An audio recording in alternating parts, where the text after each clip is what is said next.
Hey guys, welcome back. Dim the lights, pull the blankets up all the way to your chin, and just settle in. Make yourself comfortable. Tonight, we begin with a little thought experiment. I want you to imagine, just for a moment, that you wake up tomorrow morning, but your bedroom isn't your bedroom. The air is suddenly very drafty. The mattress feels suspiciously like it's stuffed with old straw and maybe a few aggressive twigs. You open your eyes and you realize you are wearing an absurd amount of wool, your neck is enveloped in a severely starched wimple, and someone is calling you your grace. Congratulations, you have woken up as a forgotten medieval queen. Now, when most people think of being a medieval queen, they picture the glamorous stuff, riding white horses through sun-dappled forests, wearing crowns that catch the light, commanding absolute loyalty from a court of handsome knights. But historically speaking, the reality was mostly just sitting in damp stone rooms, eating aggressively salted fish, and waiting for your husband to stop making terrible decisions. Because being a royal in the Middle Ages was less about ruling with absolute power and more about surviving a deeply weird, highly dysfunctional family dynamic that just happened to have an entire country's GDP attached to it. Let's float over to our first royal disaster. Imagine you wake up and you are Berengaria of Navarre. You've probably never heard of Berengaria, and honestly, neither had most of the people she technically ruled. Berengaria holds a very specific, very sad record in English history. She is the only queen of England to have never actually set foot in England, not once, not even for a layover. Berengaria was the eldest daughter of King Sancho VI of Navarre.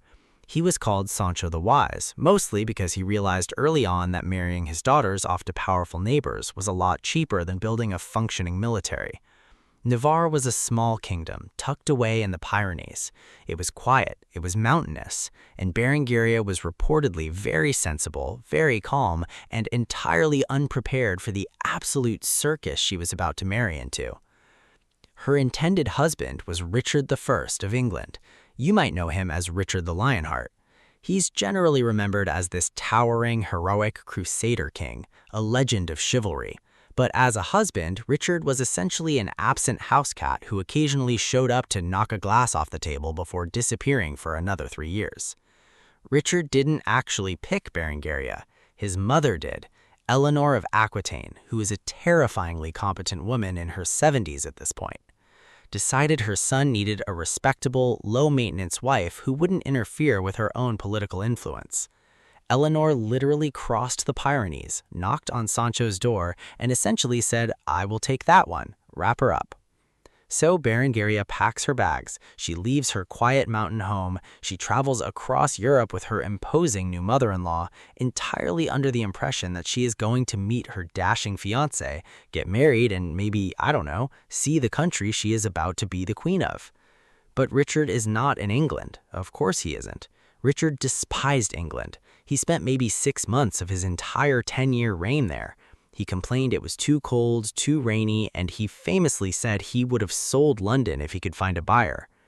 Instead, Richard is in Sicily on his way to the Third Crusade, because why establish a stable succession when you can go fight a holy war in the desert? So Eleanor and Berengaria have to travel all the way to Sicily, over the Alps, in winter, in the 12th century.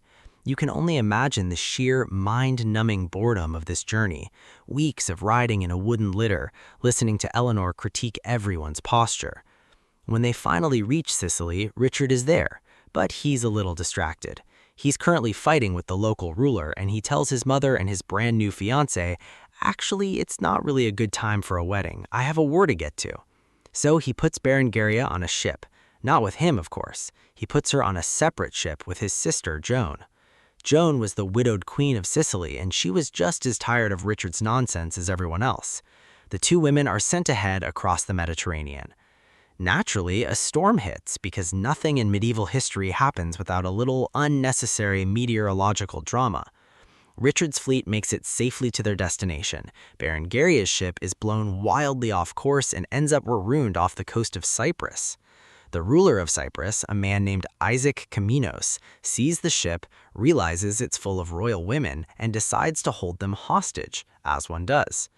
So now Berengaria, who just wanted a quiet royal marriage, is essentially bobbing in the harbor of a strange island, essentially being held captive by a rogue Byzantine prince. Eventually, Richard realizes he misplaced his fiancée. He sails to Cyprus, throws a massive tantrum, invades the entire island, captures Isaac, and locks him in chains made of solid silver because Isaac had requested not to be put in irons. Richard was nothing if not a literalist. Since they were already in Cyprus and Richard had briefly stopped fighting, they finally got married on May 12, 1191, in a small chapel in Limassol. Berengaria was crowned Queen of England, a country she was over 2,000 miles away from. They had a brief honeymoon, and by brief I mean it lasted exactly as long as Richard took to pack up his armor. Almost immediately after the wedding, Richard sails off to the Holy Land to fight Saladin. He leaves his new wife behind, again. Berengaria spends the next few years just sort of wandering around the Mediterranean coast. She goes to Acre, she goes to Rome, she hangs out in Poitou. She is the Queen of England, but she has no court, no palace, and realistically, no husband. Richard was too busy getting captured in Austria on his way home from the crusade, which led to a massive ransom that nearly bankrupted his entire kingdom. When Richard is finally freed, does he rush to see his devoted wife? No. He goes to France to fight more wars. It actually took the Pope directly intervening, sending Richard a strongly worded letter telling him to remember he had a wife, for the two of them to finally be in the same room again. They lived together briefly in France, but in 1199, Richard was besieging a tiny, unimportant castle when he was shot in the shoulder by a crossbow. The wound turned gangrenous and he died. Berengaria was now a widow, and you would think, finally, this poor woman would get some peace and maybe her royal pension. But Richard's successor was his brother, King John, and King John was a man whose primary historical achievement was being universally disliked by everyone who ever met him. John flat out refused to pay Berengaria her widow's pension. For years she wrote letters, sent envoys, and she essentially spent her entire retirement as a debt collector trying to get the King of England to pay his bills. Eventually, she just gave up. She settled in Le Mans in France, founded a quiet abbey, and lived a peaceful, entirely unbothered life until she died in her 60s. She never once saw the white cliffs of Dover, she never saw the Tower of London, and honestly, considering the state of medieval London, she probably dodged a bullet. Let's float over to another royal disaster. Moving through the tapestry of dynastic disappointment, we arrive at the story of a woman who actually did make it to her kingdom, but probably wished she hadn't. Imagine waking up as Isabeau of Bavaria. You open your eyes and you are in Paris. It's the late 13th century. The palace is incredibly opulent. There are tapestries everywhere, the fireplaces are roaring, and you are the queen consort of France. You are married to King Charles VI. In the early days, he was known as Charles the Beloved. He was young, he was handsome, and your marriage was actually quite happy. For a medieval arranged marriage, it was practically a fairy tale. You had children, you hosted lavish banquets, you wore dresses with sleeves so long they practically swept the floor, which was terribly impractical but looked fantastic. But then things took a turn, because in medieval history, whenever someone is called the Beloved, it usually means something terrible is about to happen to them. In August of 1392, Charles was riding with his army through a forest on a very hot day. He was already stressed, dealing with some rebellious vassals. Suddenly, a strange man in ragged clothes ran out of the trees and grabbed the king's horse by the bridle and yelled that the king had been betrayed. The man was chased away, but Charles was deeply rattled. They kept riding. A page behind the king accidentally dropped a lance. It clanged against a helmet. The sound echoed in the quiet forest. Charles snapped. He drew his sword, turned around, and attacked his own men. He killed several of his knights before he could be wrestled off his horse and tied up. He didn't know who he was. He didn't know he was king. He didn't even recognize you, his wife. And so began the long, sad, entirely bizarre reign of Charles the Mad. If you were Isabeau, your life just became an absolute nightmare of management, because Charles wasn't mad all the time. He had periods of perfect lucidity where he would govern, be pleasant, and apologize for whatever he did during his episodes. But then the madness would return. And his delusions were highly specific. Sometimes he would forget his own name. Sometimes he would refuse to bathe for months at a time, running wildly through the halls of his royal residences until they had to literally board up the doors to keep him inside. But his most famous delusion, and the one that really cements his place in the Weird History Hall of Fame, is that he occasionally believed he was made entirely of glass. Yes, glass. He was absolutely terrified that if someone bumped into him, he would shatter into a million pieces. He had iron rods sewn into his clothing to reinforce his fragile body. He wouldn't let his advisors come near him. He certainly wouldn't let you, his wife, come near him. So here you are, Isabeau of Bavaria. You are supposed to be managing a royal household, raising the heirs to the French throne, and your husband is standing perfectly still in the corner of the room, convinced he is a fragile vase. Because the king was incapacitated half the time, a massive power vacuum opened up. And nature, as they say, abhors a vacuum, especially a medieval political vacuum. The king's brother, Louis of Orleans, and the king's cousin, John the Fearless, Duke of Burgundy, immediately started fighting over who got to control the country. And right in the middle of this toxic, hyper-violent family feud was Isabeau.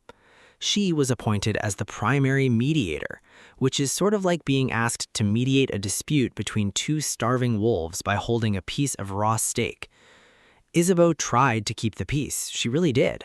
She hosted endless negotiations. She smiled politely. She probably ate a lot of very expensive, very stress-inducing almond pastes, but the men around her were absolutely determined to ruin the country. And then, just to add a little bit of physical comedy to the tragedy, there was the incident known as the Bal des Ardents, the Ball of the Burning Men. In 1393, Isabeau decided to host a massive masquerade ball to lift everyone's spirits. A member of the court suggested that the king and 5 of his friends dress up as wild men to entertain the guests. This involved putting on linen suits that had been coated in resin and covered in flax so they looked like they were covered in fur. Now, if you are familiar with basic chemistry, you know that resin and flax are highly flammable. So the rule was simple: absolutely no open flames near the dancers. The dance begins, everyone is having a pleasant, mildly confusing time. And then the king's brother, Louis of Orleans, who was entirely sober, I'm sure, walks into the hall holding a lit torch, because why follow safety protocols when you're royalty? He leans in close to see who the dancers are. A spark hits the flax. Immediately, 4 of the dancers go up in flames. It is total chaos, panic in the royal court.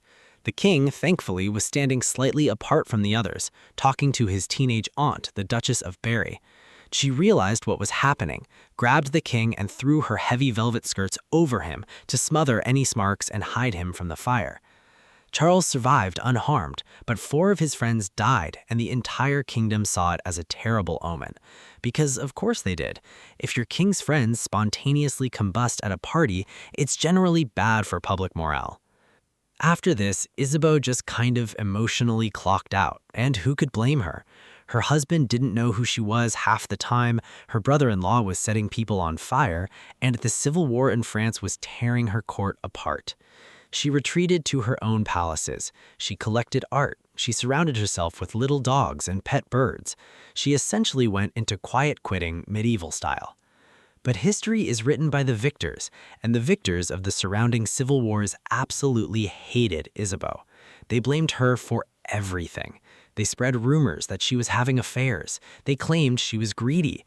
They even started a rumor, centuries later, that she had been horribly obese and had to be pushed around in an early version of a wheelbarrow, which was entirely untrue, but a great example of how medieval smear campaigns lacked any sense of subtlety. In reality, Isabeau of Bavaria was just a tired woman, dealing with a husband who thought he was a window pane and a country that was actively trying to destroy itself. She died in 1335, completely sidelined, mostly forgotten, and buried without any real ceremony. Let's take a deep breath and let that tragic little story drift away. Let the image of the drafty French palaces fade out. We are going to move across the English Channel now, just floating smoothly over the cold gray water to look at another woman who found herself in a deeply irritating royal position. Imagine you wake up. You are Joan of Navarre. Now, you have a somewhat unique backstory for a medieval queen. Most queens are married off when they are basically teenagers, but you have already lived a whole life before you even get to England. You were the Duchess of Brittany. You were married to Duke John IV. He was older, a bit cranky, but you had a good run. You had 9 children together. You governed the duchy when he was away. You were competent, rich, and entirely secure in your position. When Duke John died in 1399, you became the Dowager Duchess. You had money, you had power, you were essentially living the medieval dream, a wealthy widow who didn't actually have to answer to anyone. But then you got a letter from an old acquaintance, Henry of Boulogne-Bac. You and Henry had met years ago when he was exiled in Brittany. You got along well. You had a pleasant, friendly rapport. But things had changed since then. Henry was no longer an exiled nobleman. He had recently returned to England, overthrown his cousin, King Richard II, locked him in a tower where he conveniently starved to death, and crowned himself King Henry IV. And now, Henry IV wanted a wife. He wrote to you proposing marriage, and honestly, for a medieval royal marriage, it was surprisingly romantic. It wasn't just a cold political alliance, they genuinely seemed to like each other. They wrote affectionately, they had similar interests. So you think about it. You're in your early 30s, you've done the child-rearing thing. Being Queen of England sounds like a nice step up, so you agree. You pack your velvet gowns, you say goodbye to Brittany, and you sail to England. You marry Henry at Winchester Cathedral in 1403. And for a while, it is incredibly pleasant. You don't even have to have any more children because Henry already has 4 healthy sons from his previous marriage. You're just the cool, wealthy stepmom. You bring a touch of continental elegance to the English court. You like nice clothes, you like good music. You keep a few parrots as pets, which was very chic at the time. You and Henry spend your evenings listening to minstrels and generally enjoying a very low-stress royal marriage. But as we know by now, low stress is not a condition that lasts long in medieval palaces. Henry IV's reign was not an easy one. Because he had taken the throne by force, everybody else who had an army thought, well, maybe I could do that too. Henry spent the most of his reign dealing with rebellions, the Percy family in the north, the Welsh under Owen Glyndwr. The constant stress of being an illegitimate king completely ruined Henry's health. He developed some sort of severe skin condition, maybe leprosy, maybe severe eczema. The medieval doctors had no idea. They just applied leeches and hoped for the best. He also started having terrible seizures. For the last few years of his life, Henry IV was a physical wreck. He couldn't even stand up to address Parliament, and Joan, being the loyal wife, stayed by his side, nursing him, calming him down, and watching her pleasant second marriage turn into a grim hospital vigil. In 1413, Henry died. He famously passed away in the Jerusalem chamber at Westminster Abbey, fulfilling a weird, highly specific prophecy that he would die in Jerusalem. So now you are a widow, again. But you're the Dowager Queen of England. You have a massive income. You have castles. You are the stepmother to the new king, Henry V. And Henry V actually really likes you. He calls you his dearest mother. He treats you with respect. For the first few years of Henry V's reign, life is good. You just hang out in your manors, counting your money, feeding your parrots. But then Henry V decides he wants to conquer France because English kings simply cannot resist going to France and making a mess. He launches the campaign that will culminate in the Battle of Agincourt. It's a huge success for him. He becomes the great warrior king. But wars are incredibly expensive, even successful ones. By 1419, Henry V is deeply, severely broke. He owes money to everyone. He needs cash to keep his armies in the field.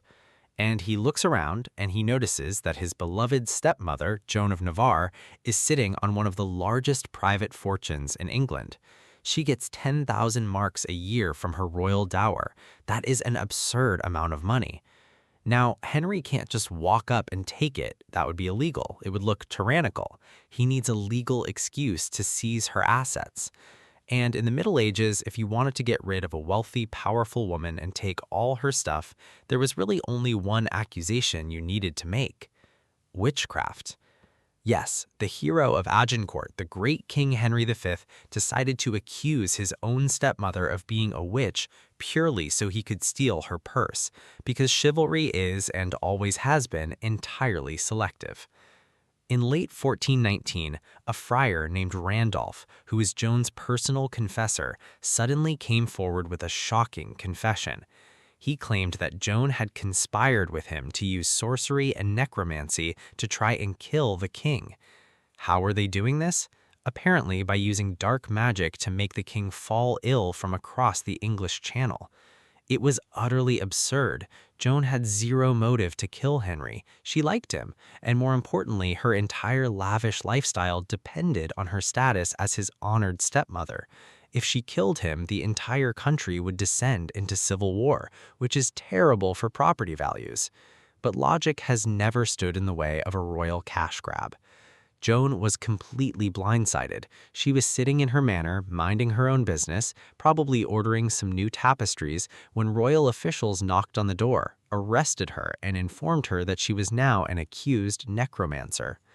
They didn't even bother to give her a trial. A trial would mean presenting evidence, and there was no evidence. Instead, Parliament just quietly passed an act seizing all of her lands, all of her money, all of her jewelry, and even taking away her fancy clothing. They packed her up and sent her off to be imprisoned at Pevensey Castle in Sussex. Now, when we hear imprisoned in a medieval castle, we imagine dark, damp dungeons with rots and rusty chains. But Joan was still a queen. Her imprisonment was basically just house arrest with a slightly restricted budget. She was given an allowance, she was allowed to have servants, she still ate very well. Records show she ordered vast quantities of oysters, wine, and imported spices. She received visitors, she just wasn't allowed to leave. It was essentially a forced permanent staycation. She spent 3 years at Pevensey, just sitting there, looking out at the gray English sea, probably plotting very slow, very polite revenge, and watching her stepson use her hard-earned dowry to fund his French campaigns. Eventually, in 1422, Henry V caught dysentery while campaigning in France. As he lay dying, presumably realizing that he was about to face divine judgment, he suddenly felt very guilty about the whole accusing my stepmom of being a witch thing.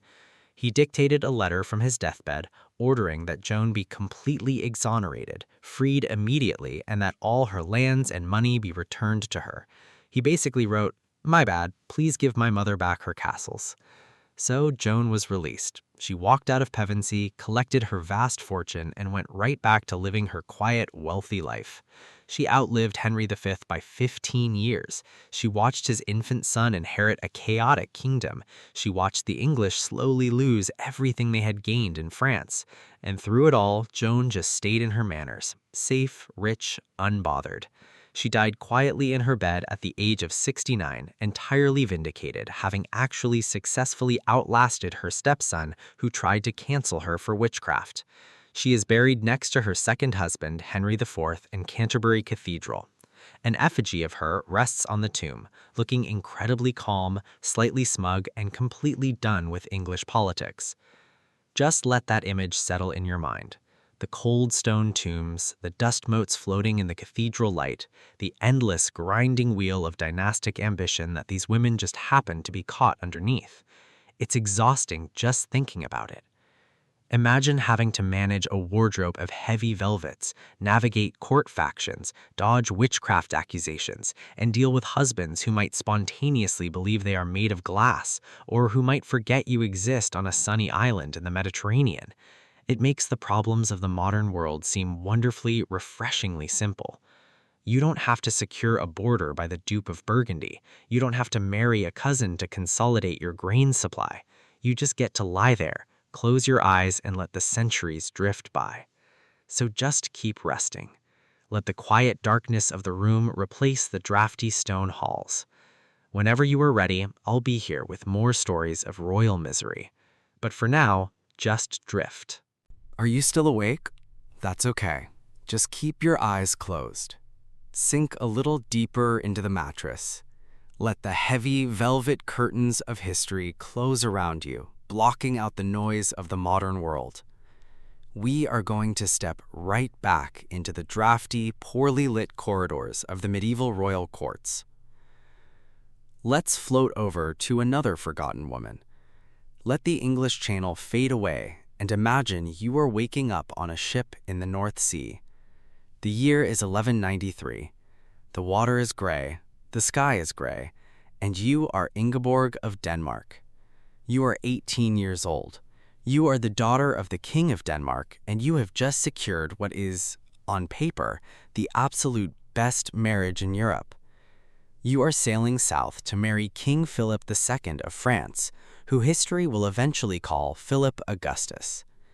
Philip is powerful. He is wealthy.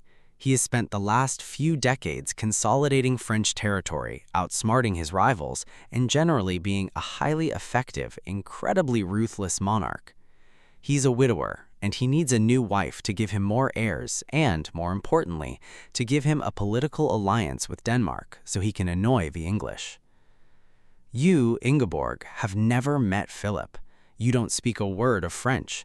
Your entire knowledge of your future husband comes from portraits, which, in the 12th century, were basically just generic drawings of a guy with a crown, and the glowing reports of diplomats whose entire job was to lie to you. But you are optimistic. You have a massive dowry. You have a beautiful trousseau full of heavy silks and embroidered linens. You land in France, you ride south, and you finally meet King Philip at Amiens. The meeting goes fine. He greets you, you nod politely. The very next day, August 14th, you get married. Now, medieval weddings were exhausting. They were long, they were crowded, and they involved a lot of incense and chanting. The day after the wedding is the coronation. You are being crowned Queen of France. You are standing at the altar in the cathedral. You are wearing a crown. The bishops are performing the Mass. And right in the middle of the ceremony, Philip looks at you, and he turns completely pale. He starts trembling. He starts sweating profusely. He looks absolutely horrified. Historical chronicles say he grew suddenly terrified, as if he had just seen a ghost, or perhaps remembered he left the royal oven on. He makes it through the rest of the ceremony, but barely. His hands are shaking so badly he can hardly hold the ceremonial items. As soon as the Mass is over, Philip pulls his advisors aside and demands right then and there that they find a way to get rid of you. He wants an annulment, immediately. To this day, nobody knows why. It is one of the great weird mysteries of medieval history.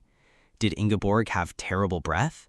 Did she say something deeply offensive in Danish? Did Philip just experience a sudden, massive panic attack and project it onto his new wife? We have no idea. All we know is that Philip decided within 24 hours of meeting her that being in the same room as Ingeborg of Denmark was completely intolerable. But there was a problem. Ingeborg didn't do anything wrong. She was perfectly pleasant, and more importantly, she was incredibly, profoundly stubborn. Philip tries to send her back to Denmark. He gathers a council of very compliant French bishops and has them declare that the marriage is invalid because they're too closely related. In the Middle Ages, consanguinity, or being too closely related, was the default excuse for getting out of a bad royal marriage. You just found a genealogist willing to draw a family tree showing that your great-great-grandfather looked at her great-great-grandmother at a party once, and therefore the marriage was a sin. The bishops present this finding to Ingeborg. They read this long, complicated legal document in French and Latin, explaining that she has to go home. Ingeborg, remember, doesn't speak French, but she isn't stupid. She understands exactly what they are trying to do. She listens to them, she calmly shakes her head, and she says the only word she knows that matters in this situation: Rome. Just Rome, as in, I appeal to the Pope, and your French bishops mean absolutely nothing to me. And then she simply refused to leave. If you are Ingeborg, this is the beginning of a very long, very boring, and incredibly spiteful chapter of your life. Philip is furious. He wants her gone so he can marry someone else, but because she appealed to Rome, he can't legally get rid of her until the Pope weighs in. So Philip does what any mature, powerful king would do. He locks her in a convent. For the next 20 years, Ingeborg is shuffled from one damp, remote French convent to another. She is effectively a prisoner. Philip cuts off her allowance. He restricts her visitors. She is forced to eat terrible, plain food, wear cheap clothes, and spend her days looking out of narrow, unglazed windows into muddy courtyards. She writes letters to the Pope, endlessly. She complains that she's being treated like a peasant, that she isn't allowed to attend proper mass, that she is practically starving. Meanwhile, Philip just goes ahead and marries another woman anyway, a Bavarian noblewoman named Agnes of Morania, because why follow the rules of the church when you have an army? But the Pope at the time was Innocent III, and Innocent III was not a man who enjoyed being ignored. He looked at Philip's new marriage, he looked at Ingeborg's letters, and he decided to drop the medieval nuclear option. He placed the entire Kingdom of France under an interdict. An interdict meant that all church services in the country were suspended. No masses, no baptisms, no Christian burials. The church doors were literally locked. For a medieval peasant, this meant you were essentially condemned to hell because your king refused to live with his legally wedded Danish wife. It was a massive public relations disaster for Philip. The people were furious. Eventually, Philip had to cave. Sort of. He put Agnes away and he officially recognized Ingeborg as queen. But he still refused to actually live with her. So Ingeborg went back to her damp stone rooms. She just sat there, year after year, watching the seasons change, watching the snow fall over the French countryside, outlasting everyone through sheer unapologetic spite. Agnes died of a broken heart, or possibly just exhaustion. The Pope kept sending angry letters. Philip kept trying to find new, creative ways to get an annulment, including briefly claiming that Ingeborg had used witchcraft to make him impotent, which was a bold claim for a man who had multiple children by other women. Finally, in 1213, 20 years after that fateful wedding day, Philip realized he needed an alliance with Denmark again. He was planning to invade England, and he needed Danish ships. Suddenly, as if by magic, his mysterious aversion to Ingeborg vanished. He released her from her convent captivity, he restored her honors, he let her live in a royal manor, and they occasionally appeared in public together, smiling stiffly, pretending the last 2 decades of bizarre emotional warfare had never happened. Ingeborg survived the ordeal. In fact, she outlived Philip by 13 years. She spent her widowhood living comfortably on the estates he was forced to give her, founding monasteries, and enjoying the quiet satisfaction of knowing that she had stared down the most powerful king in Europe simply by refusing to pack her bags. It's a masterclass in passive resistance. Just sitting in a cold room, eating bad cheese, and repeating the word Rome until your husband finally gives up. Let that slow, creeping victory settle in your mind. And as we drift further down the royal family tree, let's look at another French queen, a woman who actually got to live with her husband, but probably wished she had been locked in a convent instead. Imagine waking up as Marguerite of Provence. You are beautiful. You are from the warm, sun-drenched south of France. You grew up reading poetry, listening to troubadours, and enjoying the finer things in life. You are elegant, and you are entirely prepared to be the glamorous Queen of France. In 1234, you marry King Louis IX. Now, Louis is a very famous king. In fact, he's the only king of France to ever be canonized as a saint. He's Saint Louis. He was universally admired by his peers. He was just, he was charitable, he was deeply, profoundly religious, which is wonderful for his immortal soul. But as a husband, he was an absolute nightmare. Imagine being a young, vibrant queen, ready to host banquets and wear silk, and your husband insists on wearing clothes made of coarse hair to punish his flesh. Instead of hosting parties, Louis prefers to invite hundreds of impoverished beggars into the royal dining hall so he can personally wash their feet and serve them soup, which, again, is very saintly, but the smell in the royal palace must have been quite something. Louis didn't like jewelry, he didn't like fancy clothes, he didn't like anything that could be considered fun.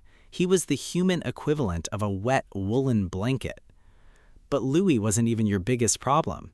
Your biggest problem was his mother, Blanche of Castile. If there were a historical hall of fame for terrible, overbearing mothers-in-law, Blanche of Castile would have her own dedicated wing. She had ruled France as regent while Louis was a boy, and she had absolutely no intention of giving up her power just because her son got married. Blanche hated Marguerite. She viewed her not as a daughter-in-law, but as a rival for her son's attention, and Blanche was determined to win. She instituted a rule in the royal household that Louis and Marguerite were not allowed to spend time together during the day. They were only allowed to see each other at night for the strictly utilitarian purpose of producing heirs. Just imagine the sheer awkwardness of this living arrangement. You are the king and queen of France, and you are basically grounded by your mother. When the royal court traveled, Blanche made sure that she and Louis rode together in the front, while Marguerite was sent to ride in a separate carriage in the back, usually near the baggage train. When they stayed in royal castles, Blanche would arrange for her rooms to be directly between Louis's rooms and Marguerite's rooms, so she could monitor the hallways and make sure they weren't sneaking around. But Louis, despite his saintly demeanor, actually did like his wife, so they had to resort to some deeply embarrassing teenage tactics.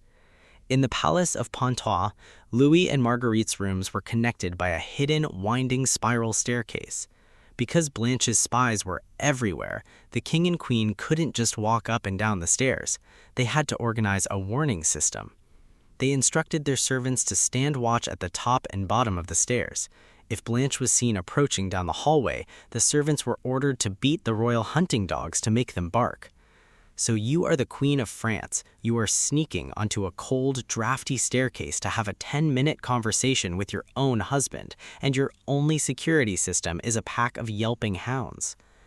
One day, Marguerite was lying in bed. She had just given birth, she was weak, she was tired, and she was recovering.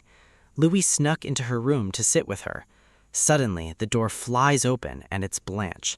She marches into the room, grabs her son by the arm, and literally tries to drag him out, saying he has no business coddling his wife. Marguerite, who was usually very polite, finally snapped. She yelled from the bed, "Alas, will you not let me see my lord, whether I am living or dying?" Louis, ever the obedient son, looked mildly embarrassed, allowed himself to be dragged out by his mother, and left Marguerite alone in the room. It was a deeply dysfunctional dynamic, and the only way out of it, apparently, was a holy war. In 1248, Louis decided to go on the Seventh Crusade to Egypt, and Marguerite went with him.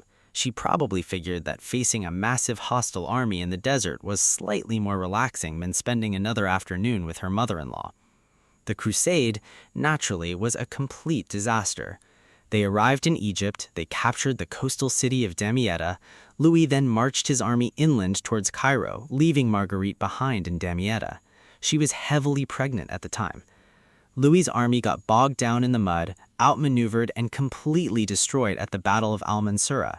Louis himself, the King of France, was taken prisoner by the Egyptian forces. News reaches Damietta. The city is surrounded. The enemy is closing in. Provisions are running low. The local allies are threatening to abandon the city. And in the middle of this absolute apocalyptic nightmare, Marguerite goes into labor. She is terrified, not just for herself, but because she knows what happens to royal women when a city falls. So she calls an elderly knight into her bedchamber. He's an old man, 80 years old, practically a fossil. She makes him kneel by her bed, and she makes him swear an oath. She says, "Sir, if the city is taken, you must promise to cut off my head before they can capture me." The knight, who was probably just looking for a quiet place to sit down, nods solemnly and says, "Do not worry, Your Grace. I had already planned to do so," which is not exactly comforting, but it was the best she was going to get. She gives birth to a son. She names him John Tristan, John Sorrow, because of course she did. The medieval flair for dramatic naming was unparalleled. But Marguerite doesn't give up. From her bed, days after giving birth, she organizes the defense of the city. She buys all the food in the markets with her own money to stop the merchants from fleeing. She negotiates with the Italian sailors to keep their ships in the harbor. She single-handedly holds Damietta together, using it as a bargaining chip to eventually negotiate a massive ransom for her husband's release.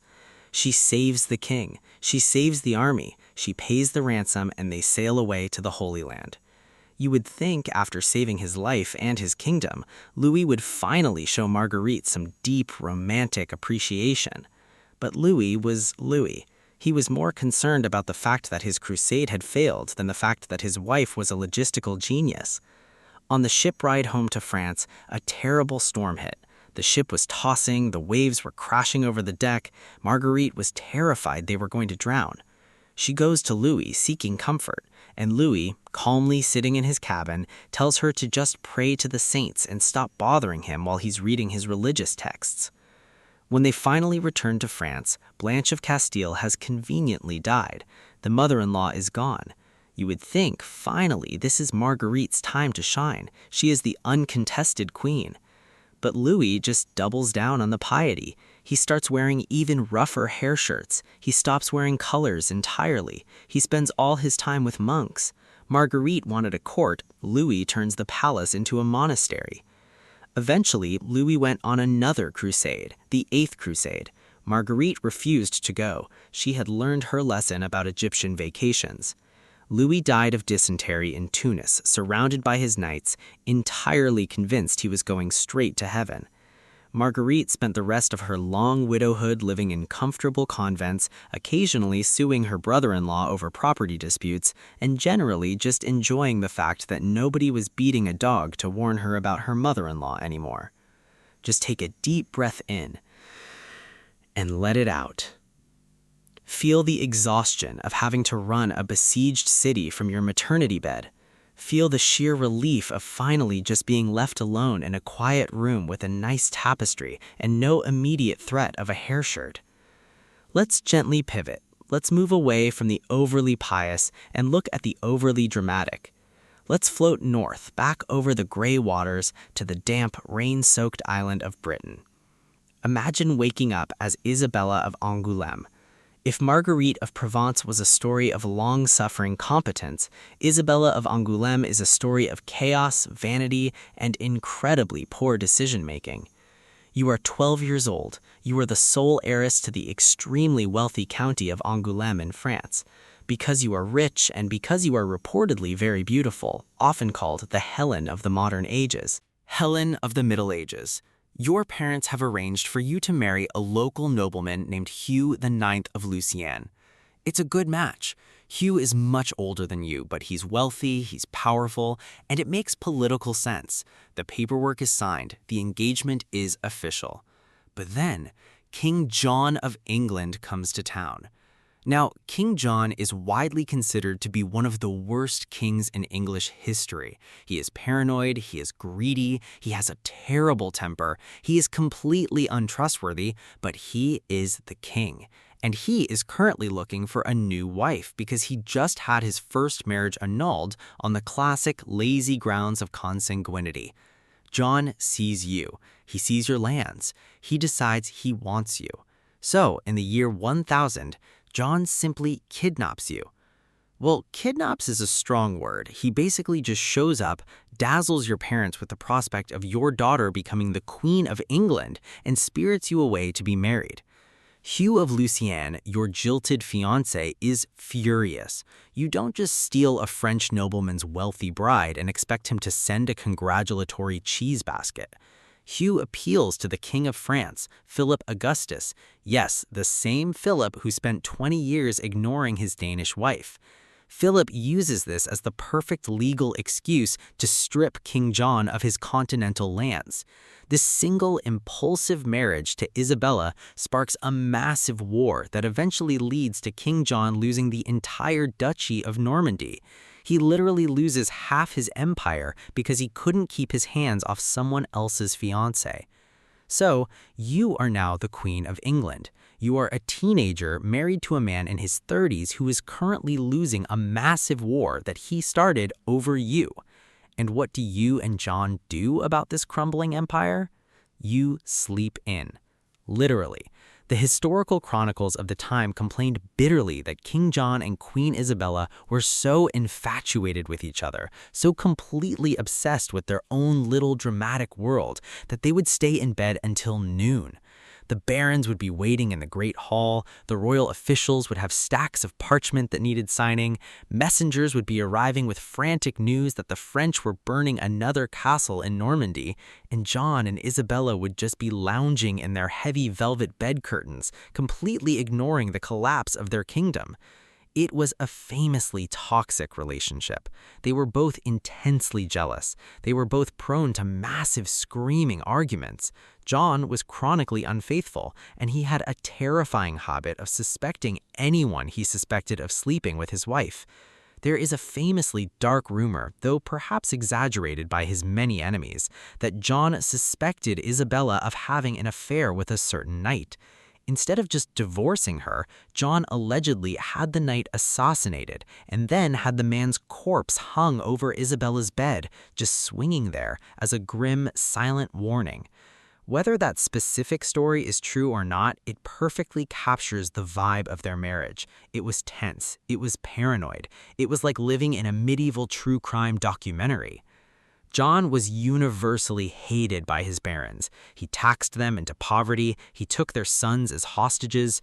This, of course, led to the Magna Carta in 2015, where the barons essentially forced John at sword point to agree to stop being such a tyrant. John agreed, signed the document, and then immediately went back on his word, plunging England into the First Barons' War. The country is falling apart. A French prince has invaded England. Things are looking incredibly grim. And then, in 1216, John decides to take a shortcut across a tidal estuary called the Wash. His baggage train, which contains the royal treasury, the crown jewels, and presumably a lot of very heavy gold plates, gets caught in the incoming tide and is completely swallowed by the mud and the sea.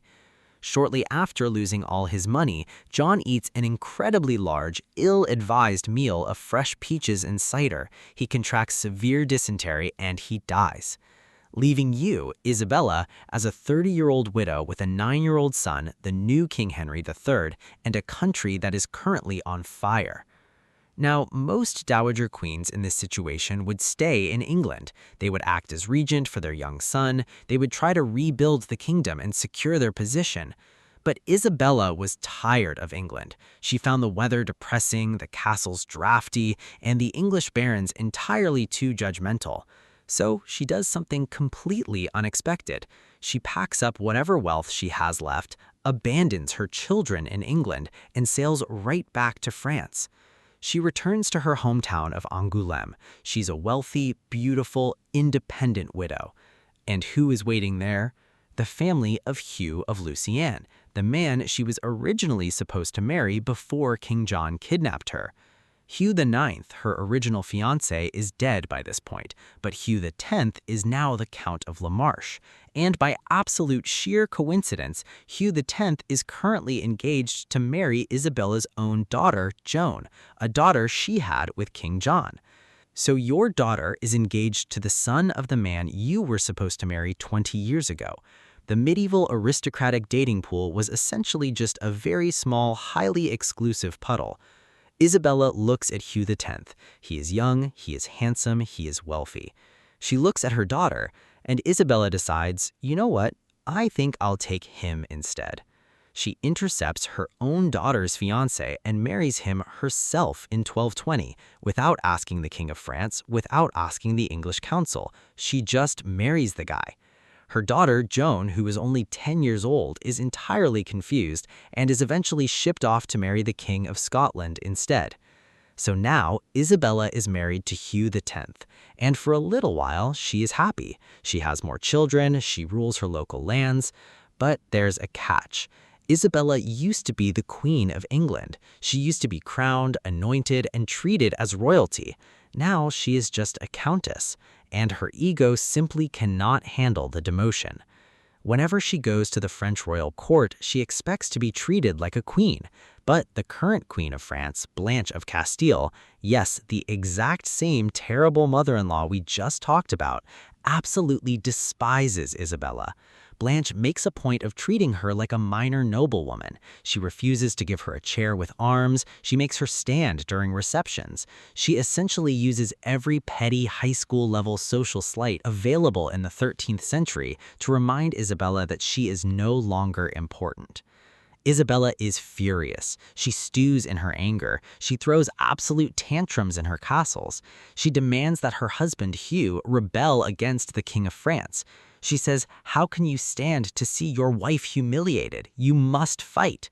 Hugh, who is easily manipulated by her dramatic wife, actually agrees. He joins a rebellion against the French crown in 1241. The rebellion goes terribly. The French army crushes them effortlessly.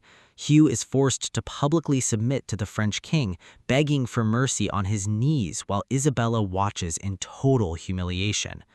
Her pride is completely shattered. She has lost her royal status, she has lost her political power, and she is a laughingstock. So she resorts to the final, desperate move of a thwarted medieval housewife: poison. In 1244, 2 cooks from the French royal household are arrested. Under torture, they confess that they were paid by Isabella of Angoulême to poison the King of France. Now, whether she actually did it or whether it was just a convenient rumor spread by her enemies is lost to history. But in the Middle Ages, if you are accused of trying to assassinate the king, you don't wait around for a trial. Isabella knows the authorities are coming for her. She flees. She runs to the Abbey of Fontevraud. She hides behind the thick stone walls of the convent. She demands sanctuary. And there she stays for the next 2 years. She is so stressed, so paranoid, and so deeply embarrassed by the spectacular failure of her life's ambitions that her health completely collapses. She refuses to see anyone. She barely eats. She just lies in a small, cold monastic cell, entirely consumed by her own bitter resentment. She dies in 1246 at the age of 58. Even in death, she wanted to be dramatic. She requested to be buried outside the abbey in the common graveyard as a sign of her repentance. But a few years later, her son, King Henry III of England, came to visit the abbey. He was horrified that his mother, a former Queen of England, was buried in the dirt like a peasant. He ordered her body to be dug up, brought inside the grand church, and placed in a magnificent tomb next to the legendary Eleanor of Aquitaine and Richard the Lionheart. Because even when you actively try to ruin your own legacy, royal PR eventually catches up to you. Just imagine her lying there in the cool, quiet abbey, a woman who started wars with a glance, abandoned her children for a warmer climate, stole her daughter's fiancé, and ended up hiding from the police in a nunnery. It is a lot of effort for absolutely zero payoff. It makes you appreciate the profound luxury of simply doing nothing, of lying perfectly still, of not having to plot the downfall of the French monarchy before dinner. Let your breathing slow down. Just a steady, even rhythm. There are no more angry barons. There are no more poisoned pastries. There is just the soft sound of my voice and the long, dark stretch of the night ahead. We have a few more corridors to walk down, a few more heavy wooden doors to push open. We still need to look at the people who didn't even get the luxury of a dramatic downfall, but simply had to endure the sheer, suffocating boredom of royal expectation. But for now, just rest, just drift.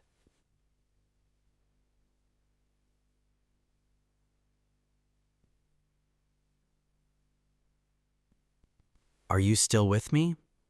If you're asleep, that's perfect. If you're just hovering in that quiet, heavy space between waking and dreaming, just stay there. Don't try to force anything. Just let the mattress support you. Let the room be dark. We are going to slowly drift away from the chaotic, rain-swept courts of England and France. We are going to head south, over the Pyrenees Mountains, down into the dry, sun-baked plains of the Iberian Peninsula. We are going to talk about family. Specifically, we are going to talk about what happens when a royal family decides that no one else on Earth is quite good enough to marry them, so they just start marrying each other, over and over and over again. Imagine waking up. The air is thick. The room is heavily perfumed with frankincense and myrrh. The tapestries on the wall are dark, woven with gold thread that glints very faintly in the candlelight. You are Joanna of Castile. History, in its infinite cruelty, has remembered you as Juana la Loca, Joanna the Mad. But as we settle into your story, we will quickly realize that you probably weren't mad at all. You were just an incredibly exhausted woman trapped in a political machine entirely run by the three worst men in Europe: your husband, your father, and your son. You were the daughter of the most famous power couple of the Renaissance, Isabella of Castile and Ferdinand of Aragon, the Catholic monarchs.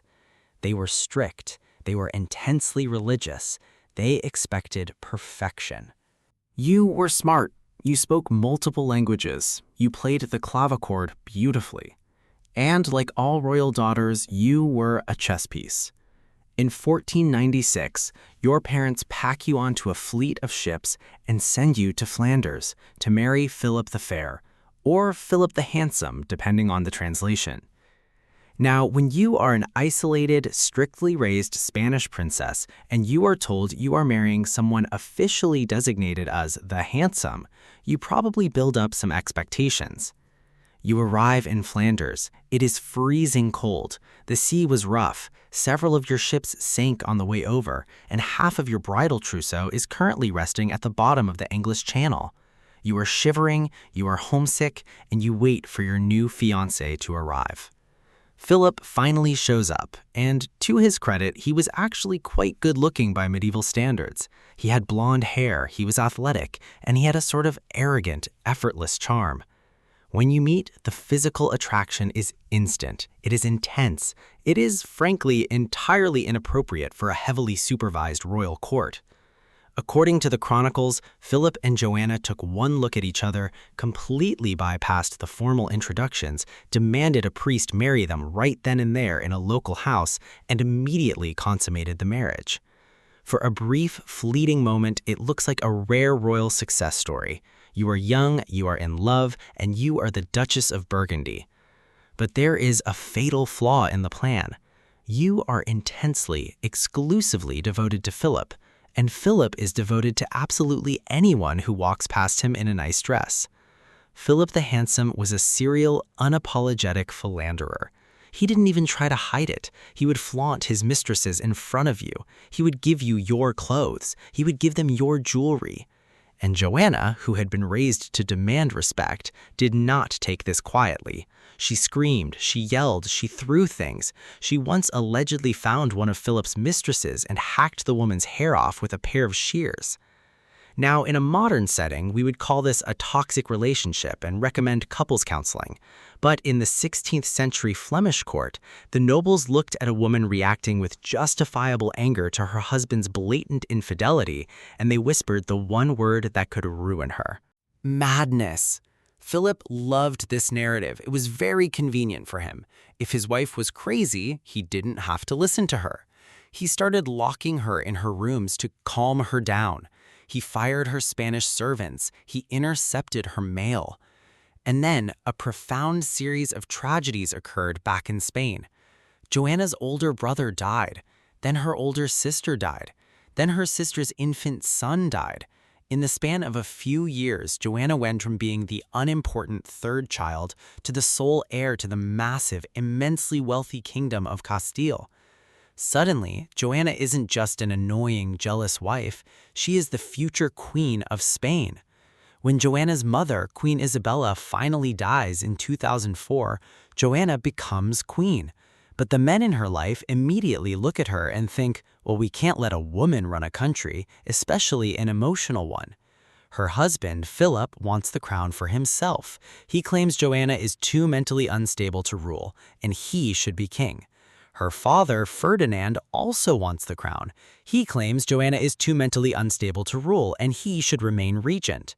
The two men, her husband and her father, literally almost go to war with each other over who gets to steal Joanna's kingdom. They both launch massive propaganda campaigns, spreading rumors across Europe that Joanna is violently insane, that she doesn't wash, that she stares blankly at walls. Meanwhile, Joanna is just sitting there, fully aware of what is happening, but legally trapped. And then the universe throws a massive curveball. Philip, the handsome, who is healthy and athletic, suddenly drinks a cup of very cold water after a game of tennis, comes down with a severe fever, and drops dead. He is 28 years old. Joanna is devastated. Despite the cheating, despite the emotional abuse, she genuinely loved him. Or at least she was profoundly attached to him. She is pregnant with their 6th child. She is completely alone in a hostile court. And here is where the story gets its most famous, deeply sleepy and gothic visual. Philip dies in the city of Burgos, but he had requested to be buried in the southern city of Granada. So Joanna decides she is going to personally escort his body. She orders his lead coffin to be placed on a simple wooden cart. She dresses entirely in black, and she begins a slow, plodding funeral procession across the desolate, windswept plains of central Spain. It is the middle of winter. The wind is howling. The roads are frozen. Joanna refuses to travel during the day. She says that a widow who has lost the son of her life should not be seen in the daylight. So they only travel at night, by torchlight, a slow, creeping line of monks, soldiers, and a grieving queen moving through the freezing dark. Every time they stop at a monastery to rest, Joanna demands that the coffin be opened so she can look at Philip's face. She wants to make sure his body hasn't been stolen. When people saw this, a queen traveling by night constantly opening a coffin to stare at a decaying corpse, the rumors exploded. They said she was trying to use witchcraft to bring him back to life.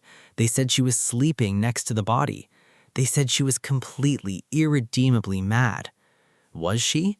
Or was she just a deeply traumatized woman experiencing profound grief, dragging her husband's body across a frozen country because he was the only thing she had left? Eventually, her father, Ferdinand, intercepts the procession. He realizes that as long as Joanna is wandering around, she's a political wild card. So Ferdinand gently takes his daughter by the arm, escorts her to a royal convent in the town of Tordesillas, puts her in a suite of rooms, and locks the door. And that is where she stayed for the next 46 years. Just let that number settle in the quiet of your room. 46 years. Ferdinand ruled in her name until he died. When he died, Joanna's son, Charles V, who was now the Holy Roman Emperor, came to visit her. He hadn't seen her since he was a toddler. He walked into her room, checked to see if she was still compliant, realized it was politically incredibly convenient to keep her locked up, and simply left the door locked. She spent decades in those rooms. She was the legal queen of the largest empire on earth. Her face was on the coins. Her name was on all the treaties, but she never saw the outside of the convent. The guards were instructed to never tell her what was happening in the outside world. She wasn't allowed to know who was king. She wasn't allowed to know if her father was alive or dead. She just sat there in the dim light, wearing coarse black clothes, eating simple meals, while the Spanish Empire conquered the New World in her name. She slowly, inevitably lost her grip on reality. By the end of her life, she refused to bathe, she believed she was possessed by demons, and she spent her days huddled by the fireplace, staring into the embers.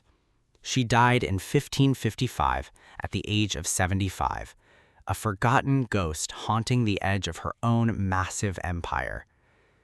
Just take a slow, deep breath. Imagine the sheer, uninterrupted silence of a room in Tordesillas, the dust settling on the cold stone floor, the absolute absence of urgency. It is deeply tragic, but also incredibly overwhelmingly still. Let's keep floating. Let's drift further down the timeline and deeper into the bizarre genetic consequences of the Spanish royal family. Because Joanna's descendants, the Habsburgs, learned absolutely nothing from her tragedy. In fact, they doubled down. They decided that the best way to keep their vast empire together was to only marry their own close relatives. Cousins married cousins, uncles married nieces. The family tree was no longer a tree, it was a tightly braided wreath, a genetic knot that just kept getting tighter and tighter with every generation. And all of this deeply irresponsible biology finally culminated in the late 17th century, with a man who is essentially a walking medical marvel. Imagine waking up as King Charles II of Spain. History calls him Charles the Bewitched, El Hechizado. You wake up, but waking up is an incredibly difficult process for you because your body is, quite frankly, a disaster. You are the product of 2 centuries of relentless inbreeding. To give you an idea of the genetic math, an average person has an inbreeding coefficient of roughly 0. If 2 first cousins have a child, that child has a coefficient of 0.06. Charles II had an inbreeding coefficient of 0.25. His parents were uncle and niece. His grandparents were cousins. All 8 of his great-great-grandparents were descendants of Joanna the Mad. Out of a possible 32 great-great-great-grandparents, Charles only had 10. He was essentially his own cousin, his own uncle, and his own nephew, all wrapped up into one deeply unfortunate package. When he was born in 1661, the royal doctors looked at him and genuinely did not expect him to survive the week. He was fragile. He was constantly ill. He didn't learn to speak until he was 4 years old. He didn't learn to walk until he was 8. And he was breastfed by wet nurses until he was almost 5.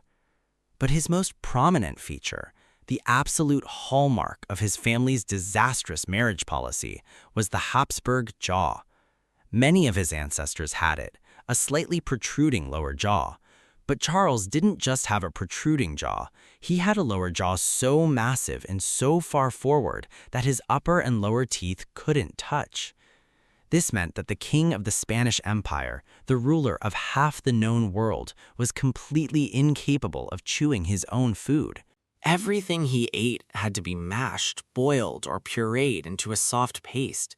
He had to practically swallow it whole. Because of this, his digestion was terrible. He was constantly sick to his stomach. Furthermore, his tongue was unusually large, so large that he couldn't form words properly.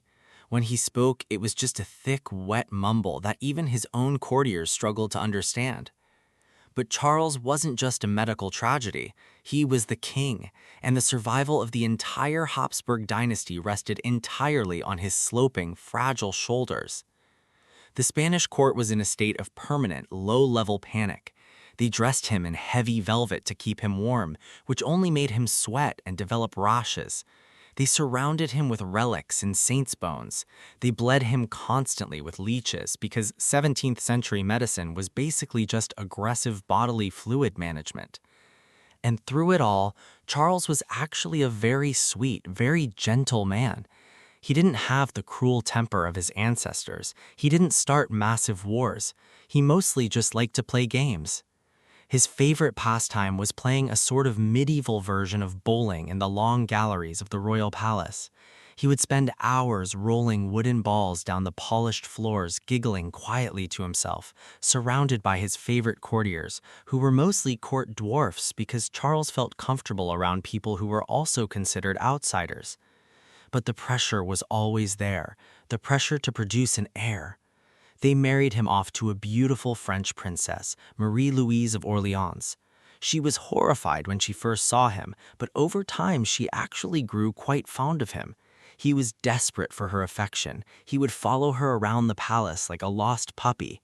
But they couldn't have children because, of course, Charles was completely, profoundly sterile. Nature looked at the Habsburg family tree and finally hit the emergency stop button. When Marie-Louise died tragically young, the court panicked again and immediately married Charles to a German princess, Maria Anna of Neuburg. Maria Anna was not sweet. She was ambitious, she was loud, and she took one look at Charles and realized she could effectively run the country while he was playing with his wooden balls. By this point, Charles was deteriorating. He was in his late 30s, but he looked like an old man. He was completely bald, so he wore a large, dusty wig. His eyesight was failing. He had terrible seizures. The Spanish court doctors, completely baffled by the fact that centuries of incest might lead to health problems, came to the only logical 17th century conclusion. The king was not sick. He was cursed. He had been bewitched by demons. So they called in the exorcists. Imagine the absolute surreal exhaustion of this scenario. You are Charles. You are tired. Your stomach hurts. You just want to sit quietly by the fire. And instead, your bedroom is suddenly filled with Dominican friars. They are chanting in Latin. They are splashing you with freezing cold holy water. They are waving crucifixes in your face, demanding that the demons leave your body. They made him drink massive quantities of olive oil mixed with holy water to purge the evil spirits, which, predictably, just made him violently ill. They held intense candlelit interrogations where the exorcists would literally yell questions at the king's stomach, waiting for the demons to answer. And Charles just sat there, sweating under his wig, mumbling softly, enduring the sheer indignity of being treated like a haunted house. He supposedly told one of the friars, "I am suffering terribly, but I am offering my pains to God." The exorcisms didn't work, mostly because you cannot exorcise an inbreeding coefficient. In the final year of his life, Charles grew deeply morbid. He became obsessed with his ancestors, the same ancestors whose poor marital choices had ruined his body. He demanded that the royal crypt at the El Escorial Palace be opened. He went down into the dark, freezing cold vaults, and he ordered the monks to pry open the heavy lead coffins of his family members. He stood there in the flickering torchlight, staring at the mummified remains of his mother, his father, and his first wife. He just looked at them for a long time, crying softly, perhaps realizing that he was about to join them and that his family's grand, sprawling empire was going to die with him. On November 1st, 1700, just a few days before his 39th birthday, Charles II simply stopped. His body just gave out. He slipped into a coma and passed away quietly in his bed. The autopsy report is one of the most famous and most disturbing documents in medical history. The royal physician noted that Charles's body contained almost no blood. His heart was the size of a peppercorn. His lungs were corroded. His intestines were gangrenous, and his head was full of water. He was a man held together entirely by royal protocol and sheer willpower. His death sparked the War of the Spanish Succession, plunging Europe into more than a decade of bloody conflict. But Charles didn't have to worry about that anymore. He was finally free from the heavy velvet robes, the bleeding bowls, and the shouting exorcists. He was finally just asleep. Let the image of the dim Spanish palaces fade away. The smell of incense, the heavy silence of the royal tombs, let it all dissolve into the dark corners of your own room. Feel the contrast between his chaotic, painful existence and your current state. You are comfortable. Your jaw works perfectly fine. You don't get friars splashing you with olive oil. You just get to rest. But before we close this chapter, let's take a very short trip, just right next door. Let's drift from Spain over to Portugal, because the Iberian Peninsula apparently had a monopoly on deeply unfortunate royal biology in the 17th century. Imagine you wake up as King Afonso VI of Portugal. Now, Afonso wasn't as genetically compromised as Charles the Bewitched, but his life was perhaps even more bizarre.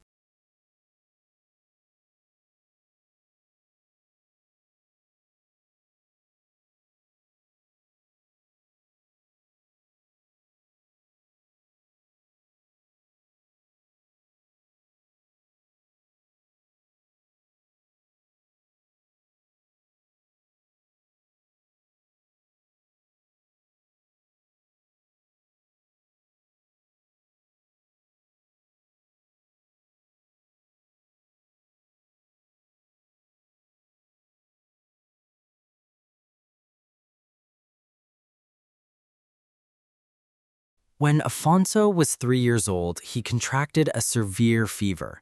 It left him paralyzed on the entire right side of his body. He dragged his right leg when he walked. His right arm hung uselessly at his side. But unlike Charles, who was gentle and sad, Afonso was violently, wildly energetic. Because of his illness, his parents basically gave up on educating him. They let him do whatever he wanted. And what Afonso wanted to do, primarily, was fight people. As a teenager, the King of Portugal formed a street gang. Just imagine this, a paralyzed, deeply uncoordinated royal teenager riding around the cobblestone streets of Lisbon at night with a group of rough, heavily armed street youths. They would go to taverns, they would pick fights with night watchmen, they would throw rocks at passing carriages. Afonso thought he was a terrifying warrior.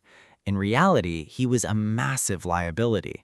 His courtiers were horrified. The foreign ambassadors wrote frantic letters back home saying the King of Portugal was basically a juvenile delinquent. His ministers tried to control him. They tried to sit him down at council meetings.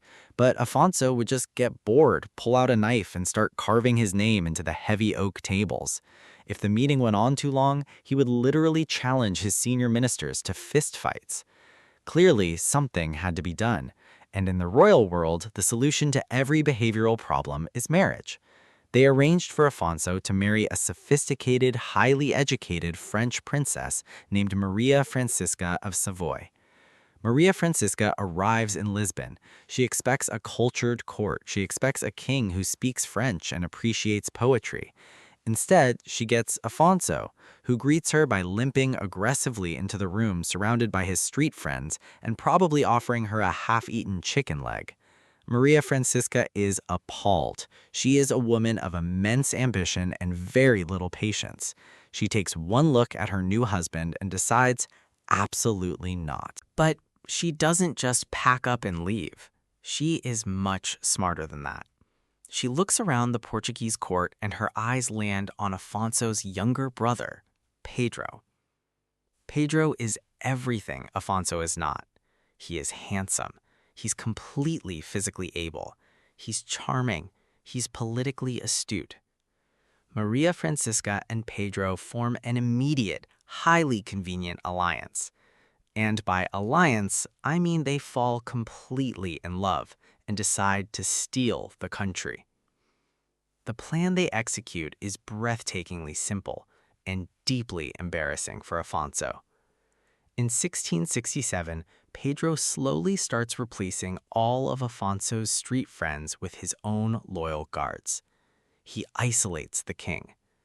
Then, one morning, Maria Francisca simply leaves the royal palace. She goes to a nearby convent, locks herself inside, and announces to the entire country that her marriage to the king is unconsummated, invalid, and that she wants an annulment.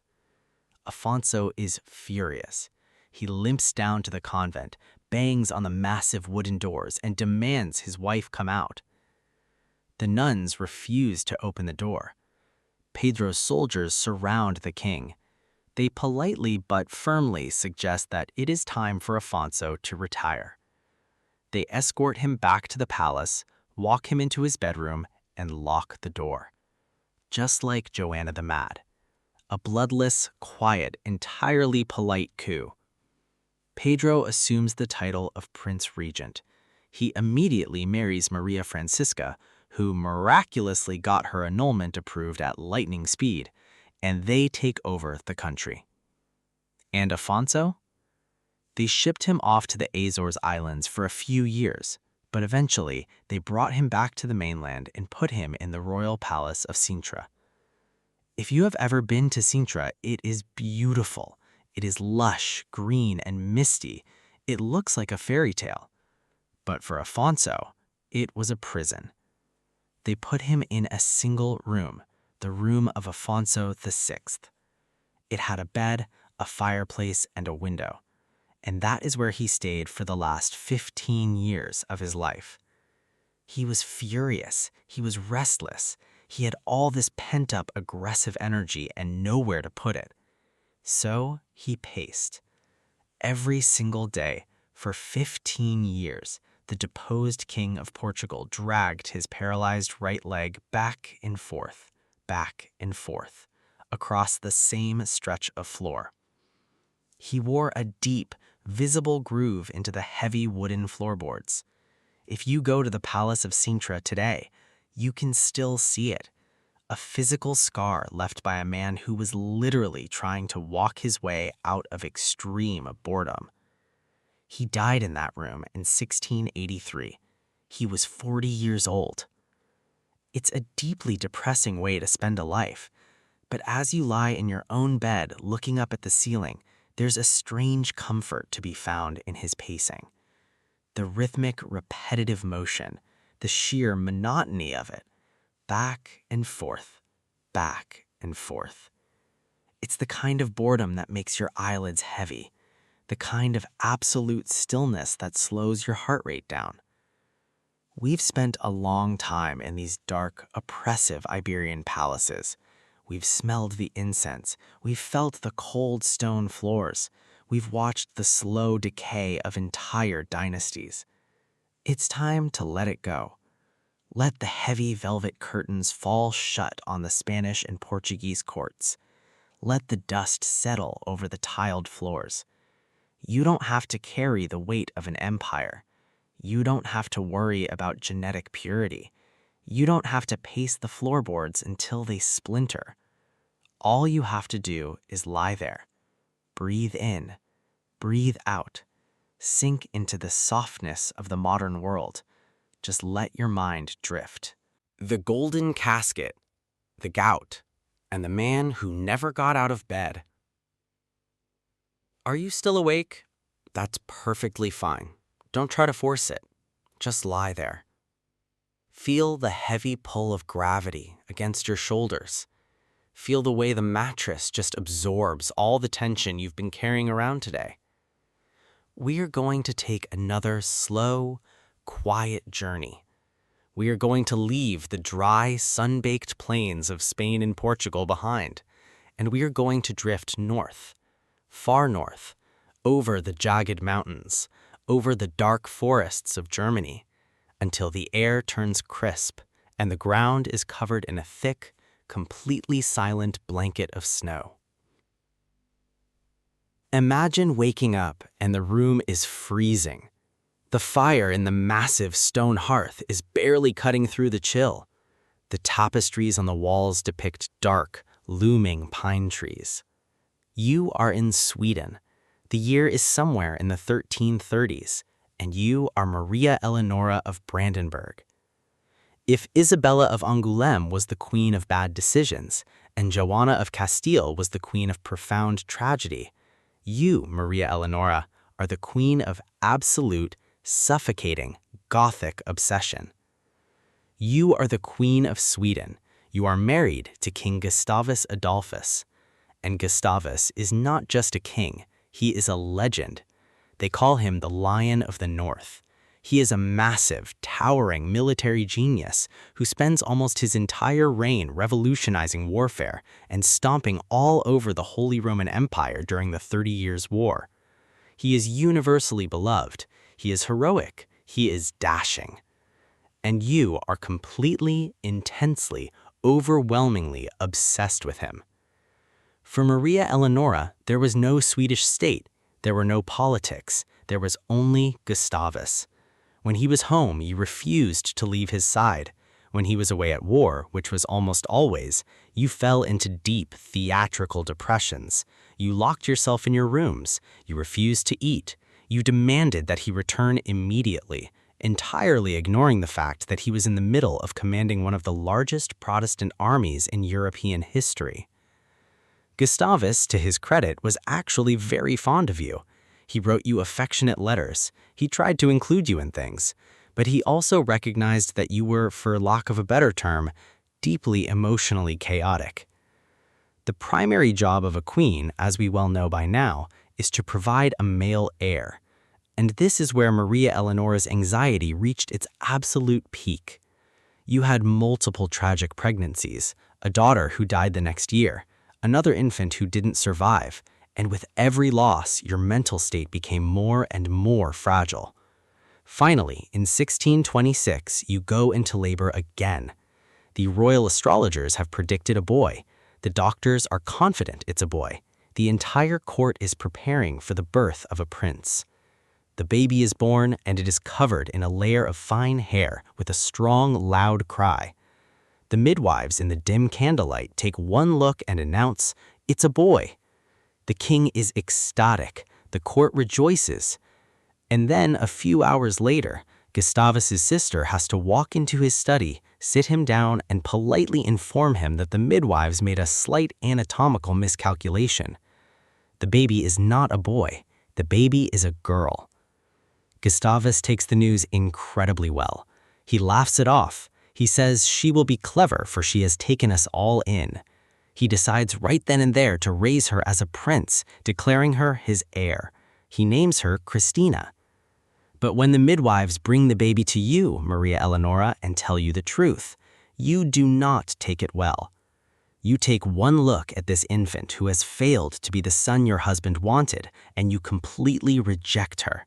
You scream that she has been given a dark and ugly monster. You demand they take her away. For the rest of Christina's childhood, Maria Eleonora made it abundantly clear that she deeply resented her own daughter's existence. There were accidents. A beam mysteriously fell over Christina's cradle. She was accidentally dropped down a flight of stairs. Now, infant mortality was high in the 17th century, but Christina survived her childhood mostly because her father ordered her to be kept as far away from her mother as possible. So you are sitting in your dark, heavy Swedish palaces, alienated from your daughter, waiting endlessly for your husband to come home. And then, in 1632, the unthinkable happens. At the Battle of Lutzen, the Lion of the North leads a cavalry charge into a thick, blinding fog. He gets separated from his men. He is surrounded by enemy troops, shot multiple times, and killed. When the news reaches Sweden, Maria Eleonora's reaction is not just grief, it is an absolute, catastrophic emotional meltdown. Gustavus's body is brought back to Sweden. It has been embalmed, but it is a long journey, and it has been a brutal battle. Most queens would organize a state funeral, wear black for a year, and then retire to a nice dowager estate. Maria Eleonora, however, decides that she simply will not let him be buried. She refuses to give the order for the funeral. She keeps his coffin open in a palace for over a year. She demands that the king's embalmed body be laid in state, and she goes to sit with him every day for hours, crying softly, touching his cold, waxen hands. But that wasn't even the most morbid part. During the embalming process, Gustavus's heart had been removed. This was a common practice. Usually, the heart was buried separately in a special location. Maria Eleonora demanded the heart. She had it placed inside a solid gold casket, and then she hung that golden casket directly above her bed. Just try to visualize this. You wake up in the middle of the night. It is freezing cold in Stockholm. The wind is rattling the heavy glass panes, and hanging right above your head, suspended by a velvet cord, is your dead husband's actual physical heart. Because apparently holding on to a piece of your spouse's cardiovascular system is the 17th century equivalent of wearing their old sweatshirt. The Swedish council was horrified. The country needed to move on. They needed to crown the young Queen Christina, but Maria Eleonora was holding the entire government hostage with her grief.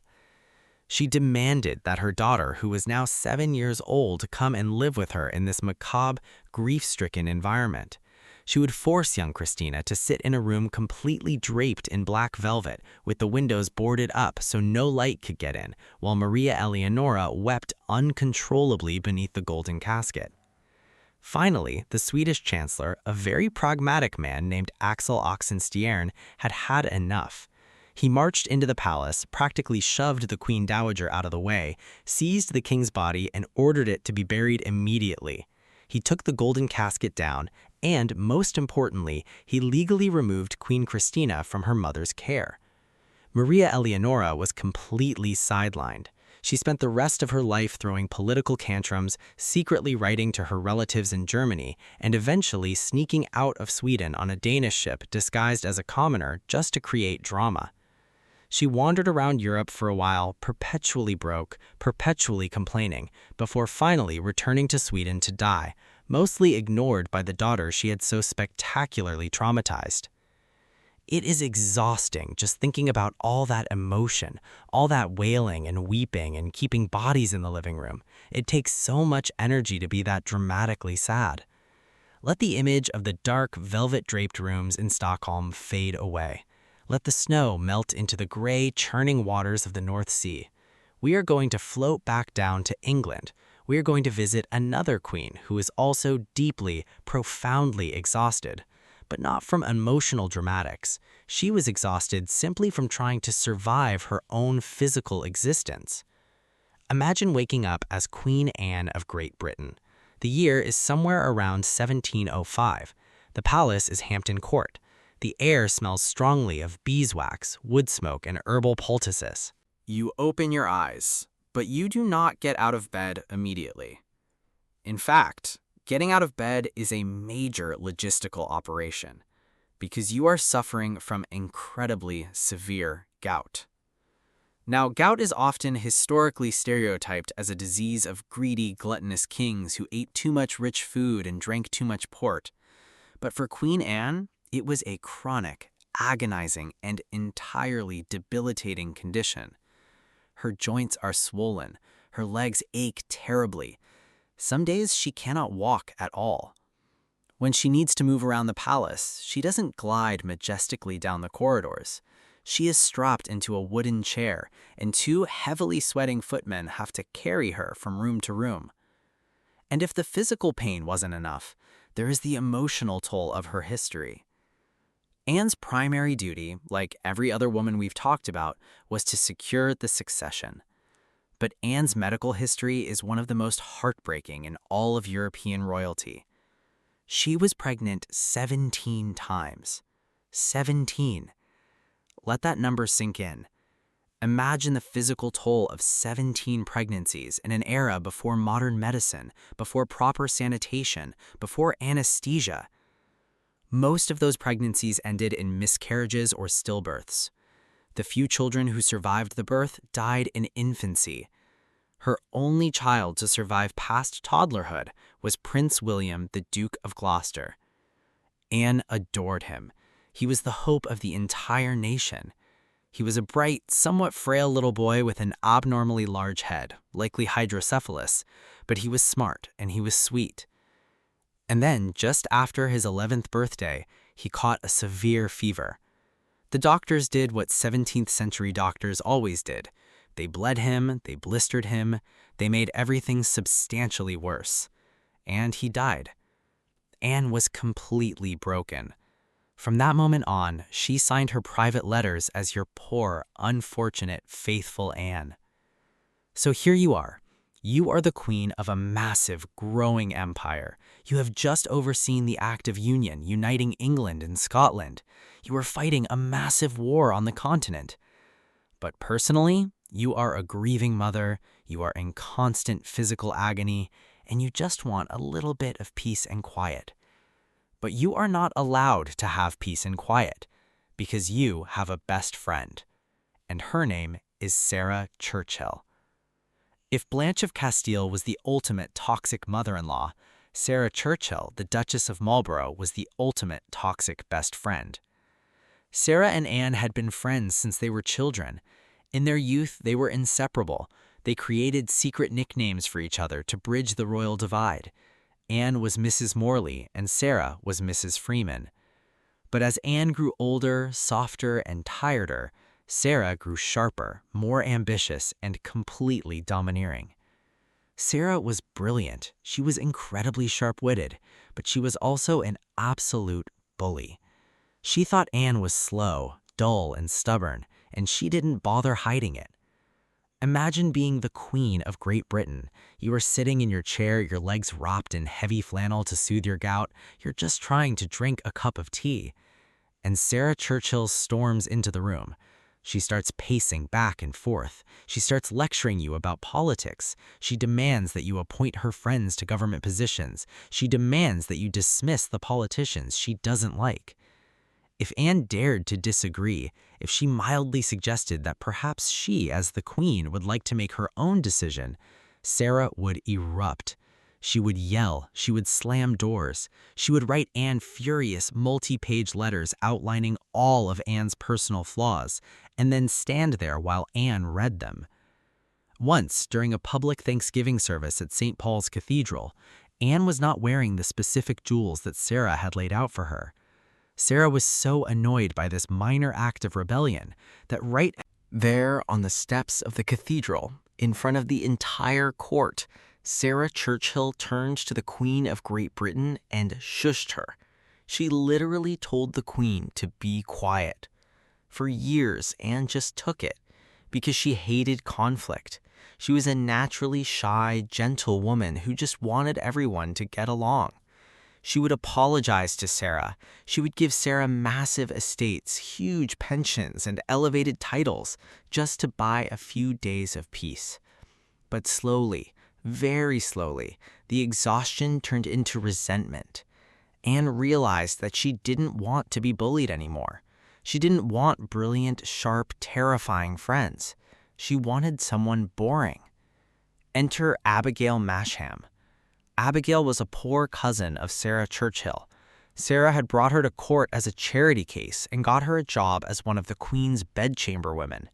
Sarah thought Abigail was a quiet, plain, entirely unremarkable nobody. But to Queen Anne, Abigail was an absolute revelation. Abigail didn't yell, Abigail didn't lecture, Abigail didn't slam doors. If Anne's legs hurt, Abigail would quietly fetch a warm poultice. If Anne wanted to sit in silence and stare at the fire for 2 hours, Abigail would sit in the corner and knit, perfectly happy to just exist in the quiet room. Abigail was the human equivalent of a warm weighted blanket. Anne started spending all her time with Abigail. They would sit together in the evenings, playing quiet games of cards, drinking tea, and not talking about the War of the Spanish Succession. When Sarah found out that she was being replaced by her own mousy cousin, she lost her mind. The ensuing drama is one of the great petty spectacles of British history. Sarah tried everything to force Abigail out. She spread rumors that Anne and Abigail were having a scandalous secret affair. She threatened to publish Anne's old affectionate letters. She stalked the hallways of Kensington Palace, demanding an audience. Finally, in 1710, Anne reached her breaking point. Sarah corners Anne in a private room. She starts demanding explanations. She starts crying, then yelling, trying to force the Queen into an argument. But Anne simply shuts down. She employs the absolute most devastating tactic available to a tired person, the gray rock method. No matter what Sarah says, Anne just stares blankly at the wall and repeats the same flat, monotone sentence. You may put it in writing. Sarah screams. Anne says, you may put it in writing. Sarah cries. Anne says, you may put it in writing. Sarah finally realizes she is lost. The Queen has simply checked out of the friendship. Sarah leaves the room furious, deeply bitter, and is eventually dismissed from all her court positions. For the last 4 years of her life, Queen Anne finally had the quiet she had craved. She sat in her palaces, she drank her tea. She was largely immobile, she was grieving, and she was heavily medicated with laudanum to manage the pain. But she was free of the noise. When she died in 1714, she had grown so large from illness and immobility that her coffin had to be almost completely square. But she died peacefully, surrounded by the quiet, boring, entirely undramatic people she had chosen to be with. Just let out a long, slow breath. Think about the sheer relief of finally telling the loudest person in your life to just go away. Think about the quiet of Anne's sitting room after the door finally closed behind Sarah Churchill, the soft crackle of the fire, the ticking of the clock, the profound, heavy luxury of having absolutely nothing to do and no one yelling at you to do it. You can have that same quiet right now. You don't have to manage a parliament. You don't have to manage a duchy. You just have to manage your own breathing. In and out, slow and steady. But as we near the end of our journey tonight, I want to take you to one final royal bedroom. We have talked about people who fought desperately against their circumstances. We have talked about people who plotted, poisoned, paced, and yelled. But what happens when a royal simply gives up? Completely and utterly gives up on the entire concept of doing anything at all. Let the foggy, rain-streaked windows of England fade away. We are going to drift south one last time, down to Italy, to the warm, golden hills of Tuscany. Imagine waking up and the room is an absolute disaster area. There are empty wine bottles on the floor. There are half-eaten plates of food resting on priceless Renaissance tables. The curtains are drawn completely shut, blocking out the bright Italian sun. The room smells strongly of unwashed linens, stale alcohol, and damp dogs. You are Gian Gaston de' Medici, and you are the Grand Duke of Tuscany. The Medici family is one of the most famous, glittering dynasties in European history. They funded the Renaissance. They built the Uffizi. They patronized Michelangelo and Leonardo da Vinci. They were clever, ruthless, beautiful, and endlessly ambitious. But you are the last of them, and you are tired. You never actually wanted to be the Grand Duke. You were the second son. You spent your youth reading books, studying botany, and quietly enjoying the company of handsome young men in the back rooms of Florence. You were melancholy, intelligent, and deeply introverted. But your older brother, Ferdinando, contracted syphilis and died without an heir. Your father, Cosimo III, who was an insufferably pious, rigidly strict man, panicked. The Medici line was dying. So your father forced you, a deeply depressed, closeted man in his 20s, to marry a German princess named Anna Maria Franziska of Saxe-Lauenburg. It was, without a doubt, one of the worst mismatched marriages in European history. Anna Maria lived in a rural, heavily forested estate in Bohemia. She loved exactly two things: riding horses and shooting guns. You, Gian Gastone, hate the countryside. You hate horses, you hate loud noises, and you absolutely despise the cold. You are sent to live with her in this drafty rural Bohemian castle. The chronicles describe their domestic life as almost comically bleak. They would sit at either end of a massive dining table. They did not share a language. They did not have anything in common. Gian Gastone would just sit there, staring miserably at his plate, sighing heavily. Anna Maria would occasionally look up, say something aggressively cheerful in German about hunting wild boar, and then go back to eating. After a few years of this profound rural misery, Gian Gastone couldn't take it anymore. He just snapped. He packed his bags, fled Bohemia, and ran all the way back to Florence, leaving his wife behind. He refused to ever see her again. He told his father he would rather be exiled than spend another day looking at a horse. So, back in Florence, Gian Gastone just waits. His father refuses to let him participate in government. He is given an allowance, a small palace, and absolutely zero responsibilities. He falls into a deep, comfortable depression. He starts drinking. heavily. When his father finally dies in 1723, Giangastone becomes the Grand Duke. He is 52 years old. The people of Florence are initially quite excited. They assume the new Grand Duke will throw lavish parties, patronize the arts, and bring back the glory days of the Medici. Instead, Giangastone takes the throne, looks around at the massive amount of paperwork, the diplomatic meetings, and the endless ceremonial duties, and decides, no. He essentially just gets into bed and stays there. For the first few years of his reign, he made a mild effort. He repealed some of his father's stricter religious laws, he lowered a few taxes, he fired a bunch of annoying priests. But very quickly, the effort became too much. By the 1730s, the Grand Duke of Tuscany had achieved a level of lethargy that is genuinely awe-inspiring. He spent almost the entire last decade of his life entirely in bed. He refused to get dressed. If a foreign ambassador came to present their credentials, he would be led into the royal bedchamber where the Grand Duke of Tuscany would be propped up on a pile of greasy pillows, wearing a stained nightshirt, drinking a glass of wine, and completely ignoring the diplomat. He didn't want to deal with courtiers, so he hired a group of several hundred unruly, impoverished young men from the streets of Florence. They were called the Ruspanti, named after the small coins, ruspi, that he paid them.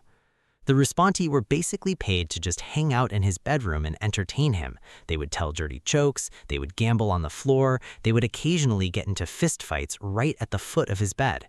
Giangastone would just lie there, occasionally throwing a handful of coins at them, laughing weakly at the chaos and taking another sip of wine. His sister, Anna Maria Luisa, was horrified. She was the only other Medici left. She lived in the same palace, but she was deeply religious and fiercely proud of the family name. She would occasionally march into his bedroom, try to open the windows to let some fresh air in, and demand that he get out of bed and rule the country. Giangastone's response was usually just to pull the blankets up over his head and tell his street friends to insult her until she left. As the years dragged on, his physical condition deteriorated. He grew incredibly overweight from lack of movement. He lost his teeth, he suffered from gout, dropsy, and asthma. The European powers realized that the Medici line was about to end, so they started dividing up Tuscany in treaties before he was even dead. They didn't even bother asking him. They just signed the papers in Vienna and Paris, treating his kingdom like a piece of abandoned real estate. When someone finally told Giangastone that the great powers had decided to give Tuscany to the Duke of Lorraine after his death, his reaction was essentially a massive shrug. He didn't care. He was too tired to care. He didn't want the job in the first place. If the Duke of Lorraine wanted to deal with the paperwork and the complaining nobles, he was welcome to it. His only real concern in his final days was that they might try to make him get out of bed to sign the treaty. In July of 1737, at the age of 66, Giangastone finally reached the end of his long, horizontal reign. The doctors came in, looked at his thoroughly ruined body, and told him he only had a few days left. His sister came to his bedside. She brought priests. She begged him to repent, to clean himself up, to die with the dignity of a Medici. He reportedly just looked at her, entirely unimpressed, and requested more wine. He died quietly in his sleep, the last male heir of the great Medici dynasty, a family that had produced popes, queens, and brilliant artistic patrons, ending with a man who simply pulled the covers up and refused to participate in the world. There is something strangely comforting about Giangastone. Of course, it is tragic. It is the story of a deeply depressed man who drank himself to death because he was trapped in a life he didn't want. But stripped of its tragedy, the sheer unapologetic refusal to do anything at all is a profoundly sleepy concept. He didn't fight his fate. He didn't pace the floors. He didn't try to conquer anything. He just found the softest surface available, lay down, and let the entire world happen without him. He just let go. And that is exactly what you should do right now. Let go of the need to be productive. Let go of the need to manage your environment. The world outside your window is going to keep turning no matter what you do. There are treaties being signed, there are people arguing, there is endless, exhausting noise. But none of it matters right now. Right now, your only job is to be still.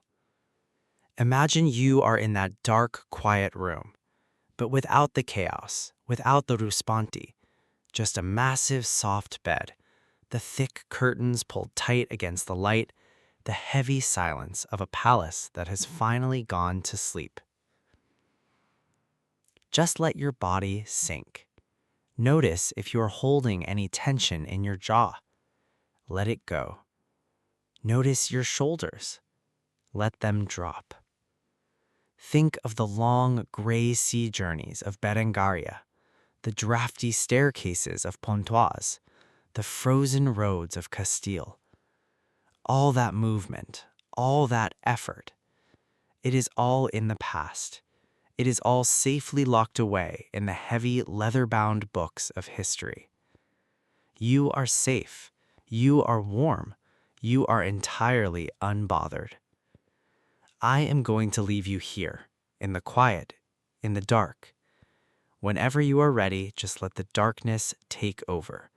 Let the stories fade into a soft, meaningless hum. Sleep well. The night owls, the dumplings, and the ultimate royal resignation.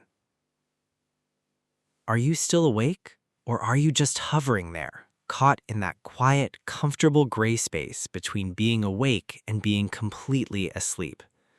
If you are, just stay there. There is absolutely no rush. The night is still incredibly long, and we have nowhere to be. We thought we had closed the heavy doors of the European palaces for the evening. We thought Giangastone and his messy, wine-stained bed was the final stop. But as it turns out, the corridors of history are very long, and there are still a few more rooms with a light left on under the door. So let's just take a slow, quiet walk down one more hallway. We are going to drift back up into the cold, crisp air of Central Europe, back to the deeply unfortunate genetic legacy of the Habsburgs. Because while Charles the Bewitched was the end of the Spanish branch, the Austrian branch of the family kept right on going, fully committed to their policy of exclusively marrying people they already shared a grandmother with. Imagine waking up. The room is opulent. The ceilings are covered in ornate stucco. The bed is draped in the finest, heaviest imperial linens. You are in the Hofburg Palace in Vienna. The year is somewhere in the 1830s. And you are Emperor Ferdinand I of Austria. History has actually been quite kind to Ferdinand. In Austria, he's remembered as Ferdinand der Gütig, Ferdinand the Benign, or Ferdinand the Good, which sounds lovely until you realize that in the context of 19th century European monarchs, being called benign is essentially a polite way of saying you were entirely, magnificently incompetent. Ferdinand's parents were double first cousins, and just like Charles the Bewitched, Ferdinand paid the biological price for his family's aggressive exclusivity. He was epileptic. He had severe neurological issues. As a child, he was so frail and so sickly that his parents largely just kept him hidden away. He didn't receive a proper education because his tutors assumed he simply couldn't learn. There are stories of young Ferdinand literally rolling around on the floor of the palace, hiding in wastepaper baskets, and generally just doing whatever he wanted because nobody expected him to live long enough to matter. But to everyone's surprise, Ferdinand survived. And because he was the eldest son, he was the heir to the Austrian Empire, an empire that stretched across Central Europe, encompassing millions of people, multiple languages, and massive, highly volatile political tensions. When Ferdinand's father died in 1835, Ferdinand became the Emperor of Austria. Now, when you become the Emperor of Austria, you are expected to be a military commander. You're expected to be a diplomat. You're expected to project absolute, terrifying authority.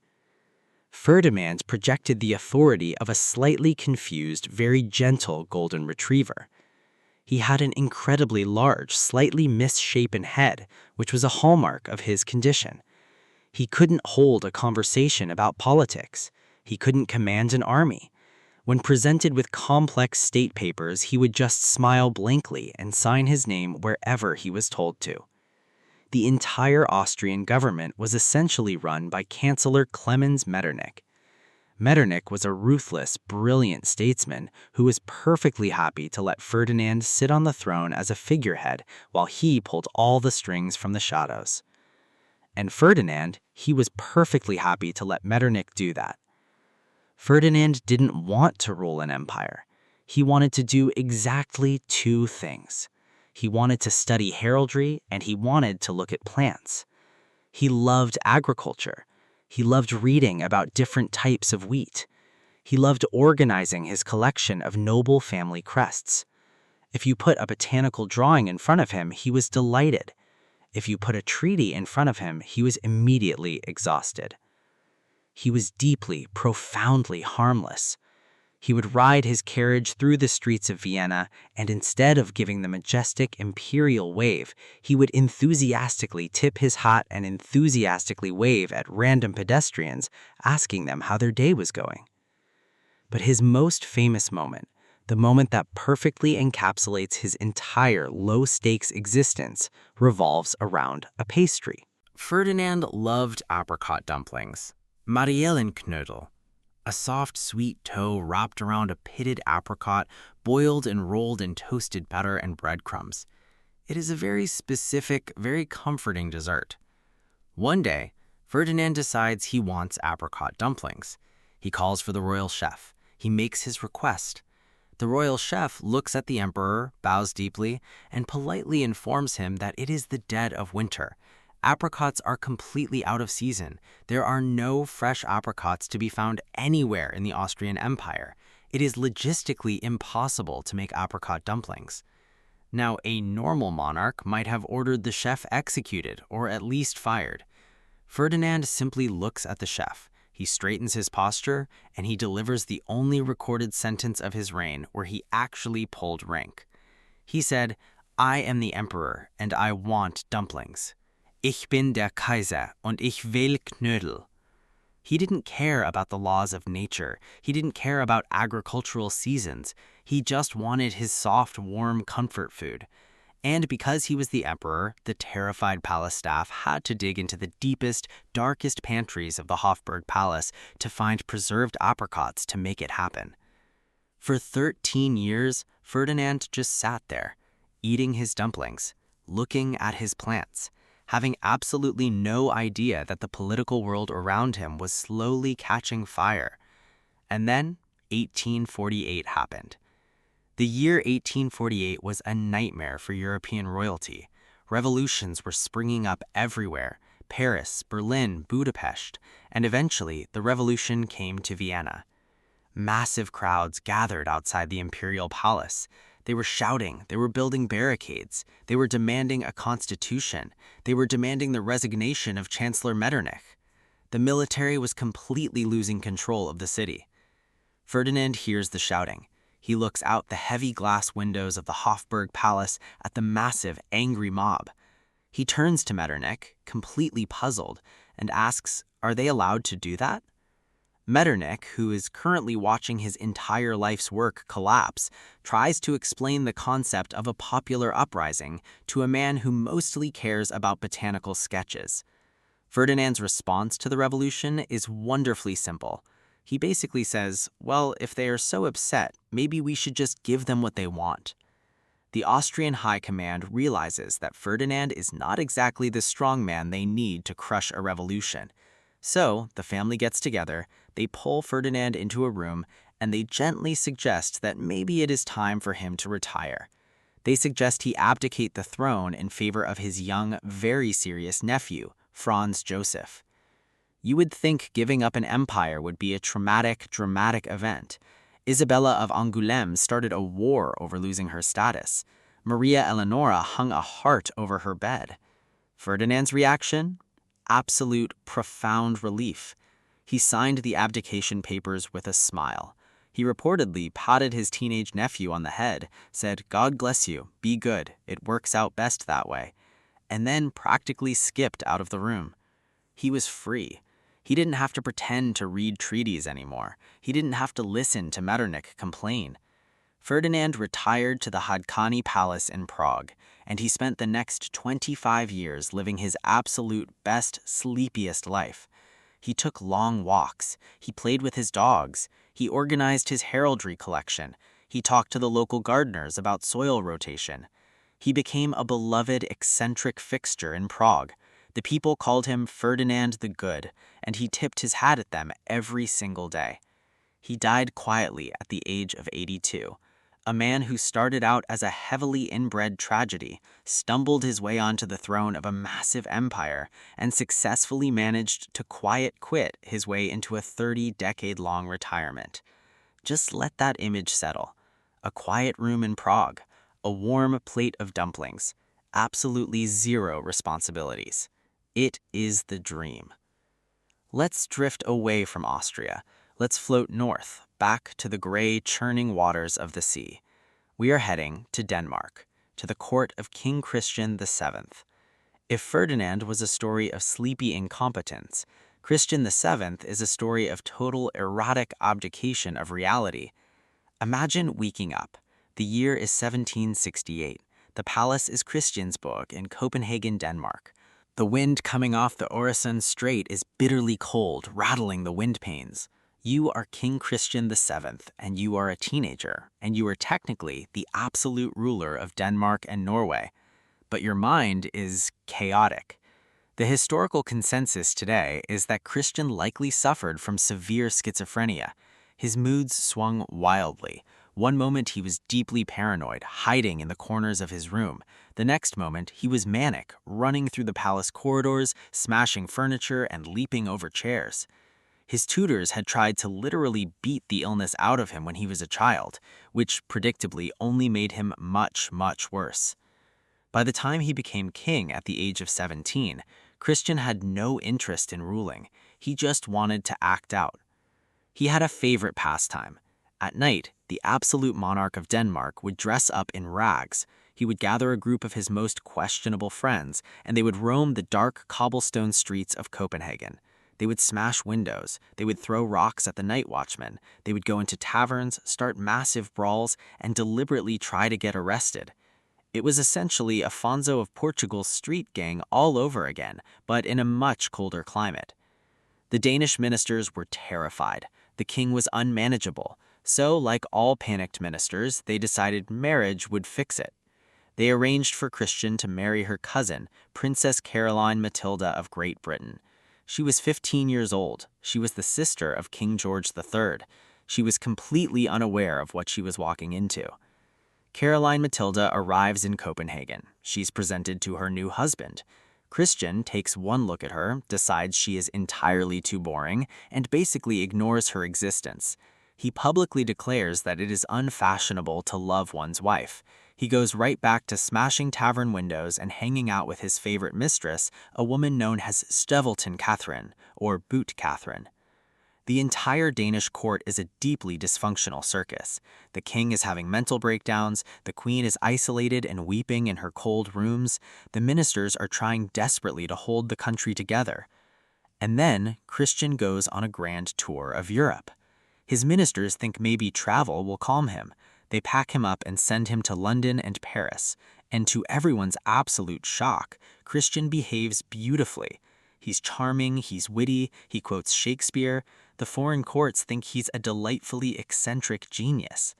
Because that is the nature of his illness. He can hold it together for short bursts of intense social pressure, but behind closed doors, he's exhausted, paranoid, and completely falling apart. During this trip, Christian meets a doctor, a German physician named Johann Friedrich Struensee. Struensee is calm, he's highly educated, he's a child of the Enlightenment. He speaks to Christian in a soothing, rational voice. He doesn't yell at him, he doesn't try to beat him. Christian instantly latches onto Struensee. He makes him his personal physician. When they return to Denmark, Christian brings Struensee with him. And here is where the story goes from a tragedy into one of the most bizarre political coups in history. Christian's mental state begins to deteriorate completely. He stops wanting to attend meetings, he stops wanting to sign papers, he just wants to lie on the floor and play with his dog. Struensee, who is deeply ambitious and full of progressive ideas, sees an opportunity. He starts managing the king. He tells the ministers that the king is indisposed, but don't worry, the king has given Struensee the authority to pass along his decisions. Slowly, Struensee isolates Christian. He moves the king into quieter rooms, he manages his schedule. And Christian? Christian is thrilled. Christian doesn't care. He literally just hands the entire kingdom of Denmark over to his doctor. Struensee creates a system where he can issue cabinet orders with just his own signature, effectively becoming the absolute dictator of Denmark. For 16 months, Johann Struensee rules the country, and because he's an Enlightenment philosopher, he goes completely wild. He issues over 1,000 new laws. He abolishes torture. He abolishes censorship. He redesigns the hospitals. He cleans up the streets. He is essentially running a massive, rapid-fire social experiment, while the actual king is sitting in another room, playing with a deck of cards. And to complicate matters even further, Struensee also notices the neglected, terribly lonely queen, Caroline Matilda. Struensee starts spending time with her. He listens to her. He treats her with respect. And very quickly, they fall deeply, completely in love. It becomes an open secret in the Danish court. The queen and the king's doctor are having a very obvious affair. They go horseback riding together. They hold hands. They eventually have a child together, a little girl who is officially recognized as the king's daughter, but absolutely everyone in Copenhagen knows she is Struensee's. And what does King Christian think about his wife having an affair with the man who stole his kingdom? He doesn't mind at all. In fact, he thinks it's great because it means Struensee is busy, Caroline Matilda is happy, and nobody is bothering him. It is the ultimate, profoundly sleepy abdication of responsibility. Christian VII just fully opted out of his own life. But of course, the Danish nobility could not let this stand. They hated Struensee. They hated his reforms.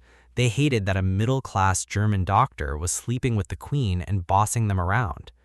In the dead of night, in January of 1772, the king's stepmother leads a group of conspirators into Christian's bedroom. They wake the king up. He's confused. He's terrified. They tell him that Struensee and the queen are plotting to murder him. They shove a piece of paper in front of him and demand he sign it to arrest them. Christian, who has spent his entire life just signing whatever is put in front of him to make the shouting stop, signs the paper. Struensee is dragged out of bed in chains. The queen is arrested in her nightgown and exiled to a castle in Germany, where she dies a few years later of scarlet fever, completely broken-hearted. Struensee is put on trial and executed in a highly dramatic, entirely brutal public spectacle. The Enlightenment experiment in Denmark is completely crushed. And Christian? Christian just goes right back to his quiet rooms. The conspirators take over the government. They just replace Struensee as the people pulling the strings. Christian spends the next 36 years of his life technically ruling as king, but never making a single actual decision. He signs the papers, he attends the dinners, but he's a ghost. A polite, occasionally erotic ghost drifting through the heavily gilded halls of Christiansborg Palace. He died in 1808. He suffered a massive stroke. The story goes that he was startled by the sight of Spanish auxiliary troops arriving in his courtyard, assumed they were hostile invaders, had a panic attack, and his heart just stopped. It is a deeply sad story. But as you lie there, think about the 16 months where Christian got exactly what he wanted. He just checked out. He let someone else handle the paperwork. He let someone else worry about the hospitals and the laws and the taxes. He just sat in the quiet. Take a deep breath in and let it out. Let the cold winds of Denmark fade away. Let the heavy, stressful burden of government completely dissolve. We have one final stop tonight. One more royal bedroom, and this one is perhaps the most famously atmospheric, deeply isolated retreat in all of European history. We are going south again, but not to the sun-baked plains. We are going to the deep, dark, snow-covered pine forests of the Bavarian Alps. Imagine you wake up. The room is overwhelmingly, suffocatingly beautiful. The walls are covered in dark blue silk woven with silver thread. The bed is a massive, towering structure of carved wood shaped like a Gothic cathedral. The ceiling is painted with stars that actually glow faintly in the dark. You are in Neuschwanstein Castle, and you are King Ludwig II of Bavaria, the Swan King, the Dream King, the man who looked at the modern industrializing world of the late 19th century and decided simply and emphatically, no thank you. Ludwig was never meant to function in the real world. From the moment he became king at the age of 18, he was completely repulsed by politics. He hated Munich. He hated the noise. He hated the smell of the factories. He hated the endless, boring military parades. He was incredibly handsome. He was tall, with dark, wavy hair and striking, melancholic eyes. The people of Bavaria loved him, but he wanted absolutely nothing to do with them. He only wanted two things. He wanted to listen to the operas of Richard Wagner, and he wanted to build castles. Not functional castles, not fortresses to defend his borders. He wanted to build absolute theatrical fantasies, castles straight out of medieval legends. He emptied the royal treasury and went into massive personal debt to build Neuschwanstein, perched impossibly high on a jagged rocky cliff. He built Linderhof, a perfectly symmetrical jewel box hidden deep in a valley. He built Herrenchiemsee, an exact replica of Versailles on an island in the middle of a lake. And as the castles went up, Ludwig retreated further and further into them. He became the ultimate creature of the night. He developed a severe phobia of daylight. He felt that the sun was harsh, unforgiving, and real, so he just inverted his entire schedule. Imagine his daily routine, or rather, his nightly routine. Ludwig would wake up around 6 or 7 in the evening. He would have his breakfast as the sun went down. While the rest of the world was going to sleep, the King of Bavaria was just starting his day. He would wander through the massive, empty halls of his castles. He demanded that they be completely illuminated. Thousands and thousands of candles would be lit just for him. The crystal chandeliers would blaze in the empty rooms. He couldn't stand the sight of other people. If a servant had to enter the room to tend the fire or clean, they were instructed to walk backward, keeping their eyes on the floor, so they would never accidentally make eye contact with the king. He was so averse to social interaction that at Linderhof Palace, he had his engineers design a mechanical dining table. It was called the Tischlein deck dich, the wishing table. When it was time for his midnight dinner, Ludwig would sit in his ornate dining room entirely alone. The floor beneath the table was a trapdoor. The table would slowly lower down through the floorboards into the kitchen below. The servants would load it with course after course of heavy, rich Bavarian food: venison, trout, pastries, wine. Then a bell would ring, and the table would magically rise back up through the floor, completely set. Ludwig would eat his meal in absolute, uninterrupted silence. He never had to see a waiter. He never had to make small talk. He just ate in the glowing candlelight, surrounded by mirrors and gold leaf. Sometimes he would command private performances in the massive opera houses he built inside his castles. Imagine being an actor or an opera singer in Munich. You get a royal summons. You travel out into the mountains. You put on your heavy makeup and your elaborate costume. You walk out onto the grand stage. The orchestra strikes up. You sing your heart out for 3 hours. And the entire time, you are performing to an auditorium of 500 empty velvet seats. The only person in the audience is the king, sitting alone in the royal box in the pitch dark, perfectly still, watching the performance. He would never applaud. When it was over, he would simply stand up and walk away into the shadows. It is incredibly eerie, but it is also deeply, profoundly peaceful. No expectations, no audience, just the pure, unadulterated enjoyment of the art. But Ludwig's most famous, most atmospheric habit took place in the dead of winter.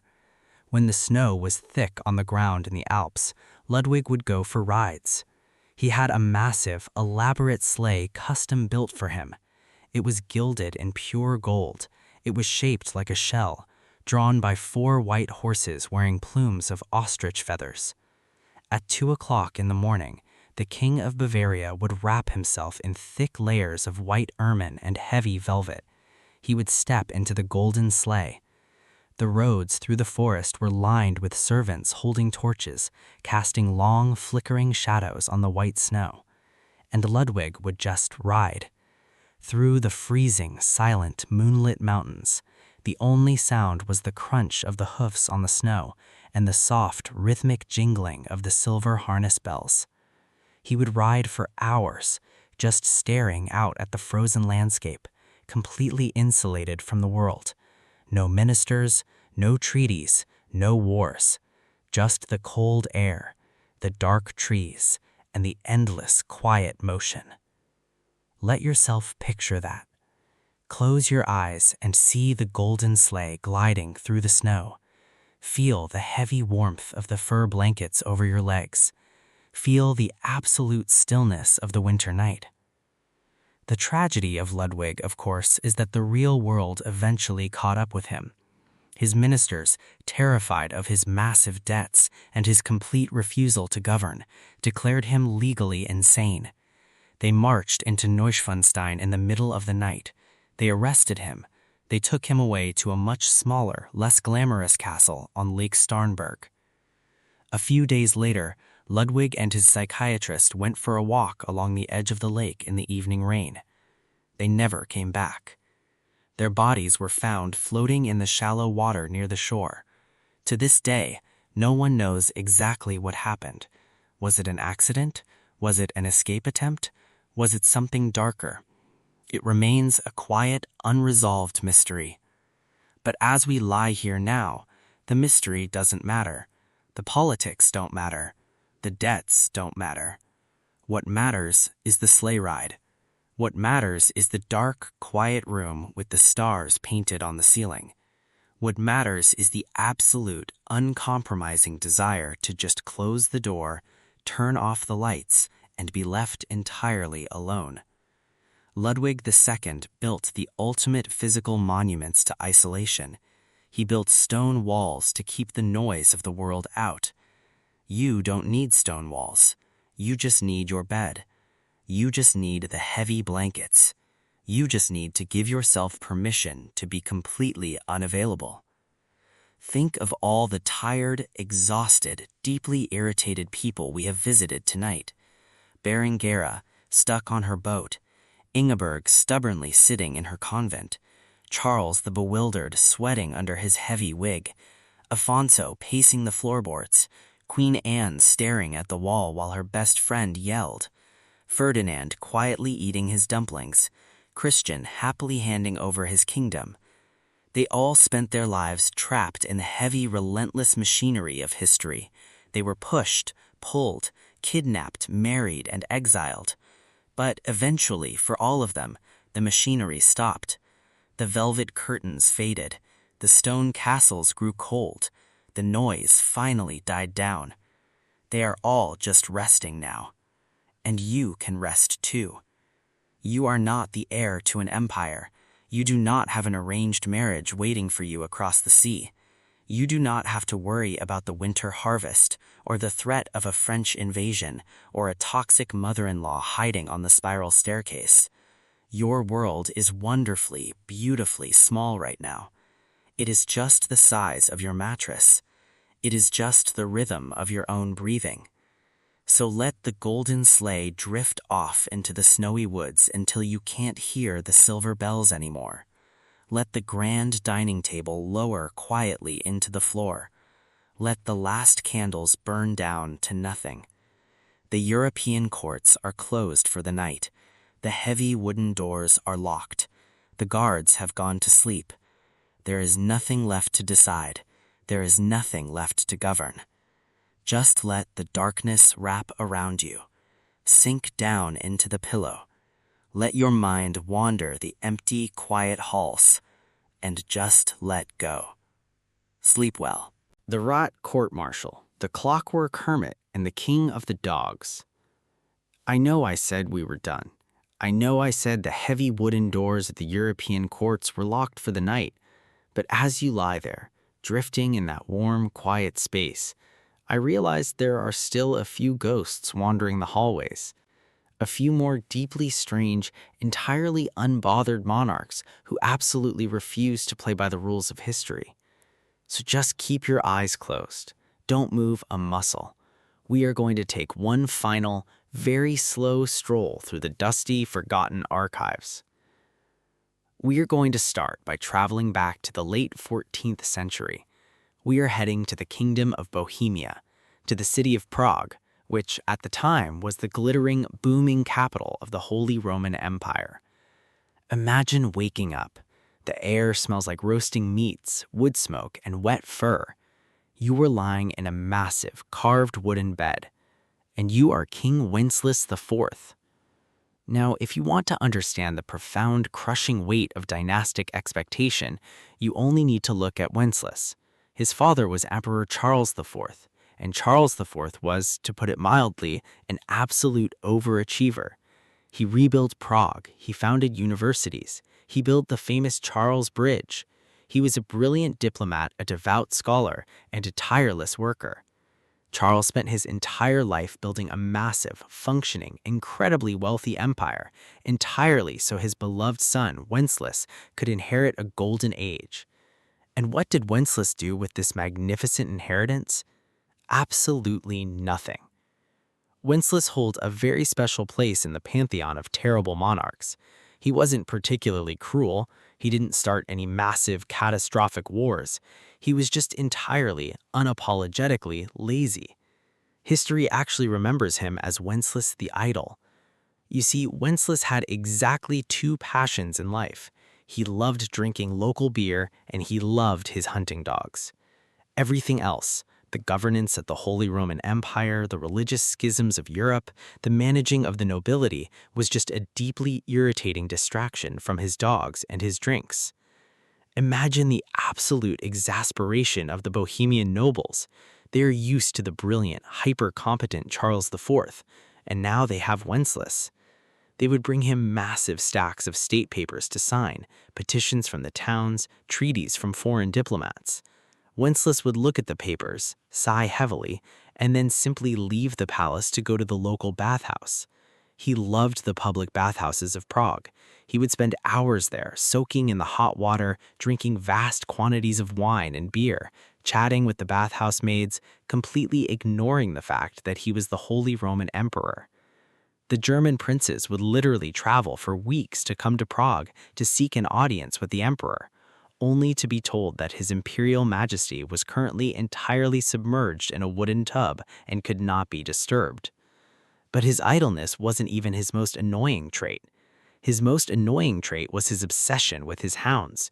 These weren't small, polite lapdogs. These were massive, aggressive medieval hunting hounds, bred for chasing down stags and boars in the deep forests. Wenceslas refused to be separated from them. He brought them into the council chambers, he brought them into the dining halls, and most problematically, he brought them into the royal bedchamber. He was married to a Bavarian princess named Joanna. Joanna was a perfectly respectable, quiet woman who just wanted a normal royal life. Instead, she had to share her bed with a pack of wet, incredibly large hunting dogs. Wenceslas would literally let the hounds sleep on the heavy velvet blankets right next to them. The story goes, and it was widely reported in the chronicles of the time, that one night Queen Joanna simply moved the wrong way in her sleep. She startled one of the massive hounds resting at the foot of the bed. The dog lunged, bit her severely, and she tragically died from the resulting infection. Whether it was a dog bite or just a sudden illness that the rumor mill blamed on the dogs, the fact remains, Wenceslas valued his pets far more than he valued his kingdom, his wife, or his own reputation. Eventually, the nobles had enough. In 1394, a group of prominent Bohemian lords led by Wenceslas's own cousin simply walked into the palace, gently apprehended the king, and locked him in a castle in Austria. They essentially staged a medieval intervention. They told him he could have his throne back when he agreed to actually start doing his job. Wenceslas's reaction to being kidnapped and imprisoned by his own government was mostly just mild annoyance. He didn't plot a grand dramatic escape, he just sat in his Austrian prison, complained about the quality of the wine, and waited for his brother, Sigismund, to eventually negotiate his release. When he finally returned to Prague, did he change his ways? Of course not. He went right back to the bathhouses. He went right back to the dogs. A few years later, in 1400, the German princes officially gathered and voted to depose him as Holy Roman Emperor. Their official reason, written into the legal document, was his futility, idleness, negligence, and ignoble behavior. They essentially fired him for gross incompetence. When the messengers arrived in Prague to deliver the news that he was no longer the emperor, Wenceslas just shrugged. He was still the king of Bohemia, which meant he still had access to the royal cellars. He reportedly said he was actually quite relieved because now he wouldn't have to deal with the annoying German princes anymore. He spent the last 2 decades of his life just completely ignoring the massive religious and political storms brewing in his country. The Hussite Revolution was starting. The streets of Prague were literally erupting into violence. In 1419, a group of radical Hussites marched on the new town hall in Prague and threw several of the king's Catholic officials out the window, the first famous defenestration of Prague. When the news was brought to Wenceslas, who was resting quietly at his country estate, the sheer shock that his subjects were actually expecting him to deal with a crisis was too much for his heart. He suffered a massive stroke and died on the spot. A man who spent his entire life avoiding stress, completely undone by a single moment of absolute political chaos. Just let his story fade into the background. Let the barking of the hounds grow distant. Let the steam from the bathhouses dissipate. Think about the sheer, unbothered luxury of just refusing to do your job, of simply walking away from the paperwork and soaking in hot water. You don't have to run an empire. You don't even have to answer an email. Let's stay in Prague for a moment, but let's fast forward a couple of centuries. We are moving from the late 13th century to the end of the 16th century. Imagine waking up and the room is incredibly cluttered. There is dust covering every available surface, but the dust is resting on objects of immense, unimaginable value. There are astrolabes made of polished brass. There are taxidermied crocodiles hanging from the ceiling. There are piles of crumbling ancient manuscripts. And the room is filled with the soft, relentless ticking of dozens of mechanical clocks. You are Rudolf II, Holy Roman Emperor, and you are perhaps the greatest, weirdest royal hermit in European history. Rudolf was a Habsburg, which means he was predisposed to melancholia and poor social skills. But Rudolf took social isolation to an entirely new artistic level. He was supposed to live in Vienna, which was the traditional capital, but Vienna was too noisy. It was too close to the invading Ottoman armies. It was full of politicians and military generals who wanted to talk to him. So in 1583, Rudolf simply packed up his entire court and moved to the massive, brooding complex of Prague Castle, high on a hill overlooking the city. And once he got inside the castle, he essentially never came out. Rudolf didn't want to rule. He found the physical presence of other human beings absolutely exhausting. If an ambassador came to see him, Rudolf would make them wait for weeks, sometimes months, before granting an audience. And when he finally did, he would sit behind a heavy curtain or stare at a blank wall, refusing to make eye contact while the diplomat spoke.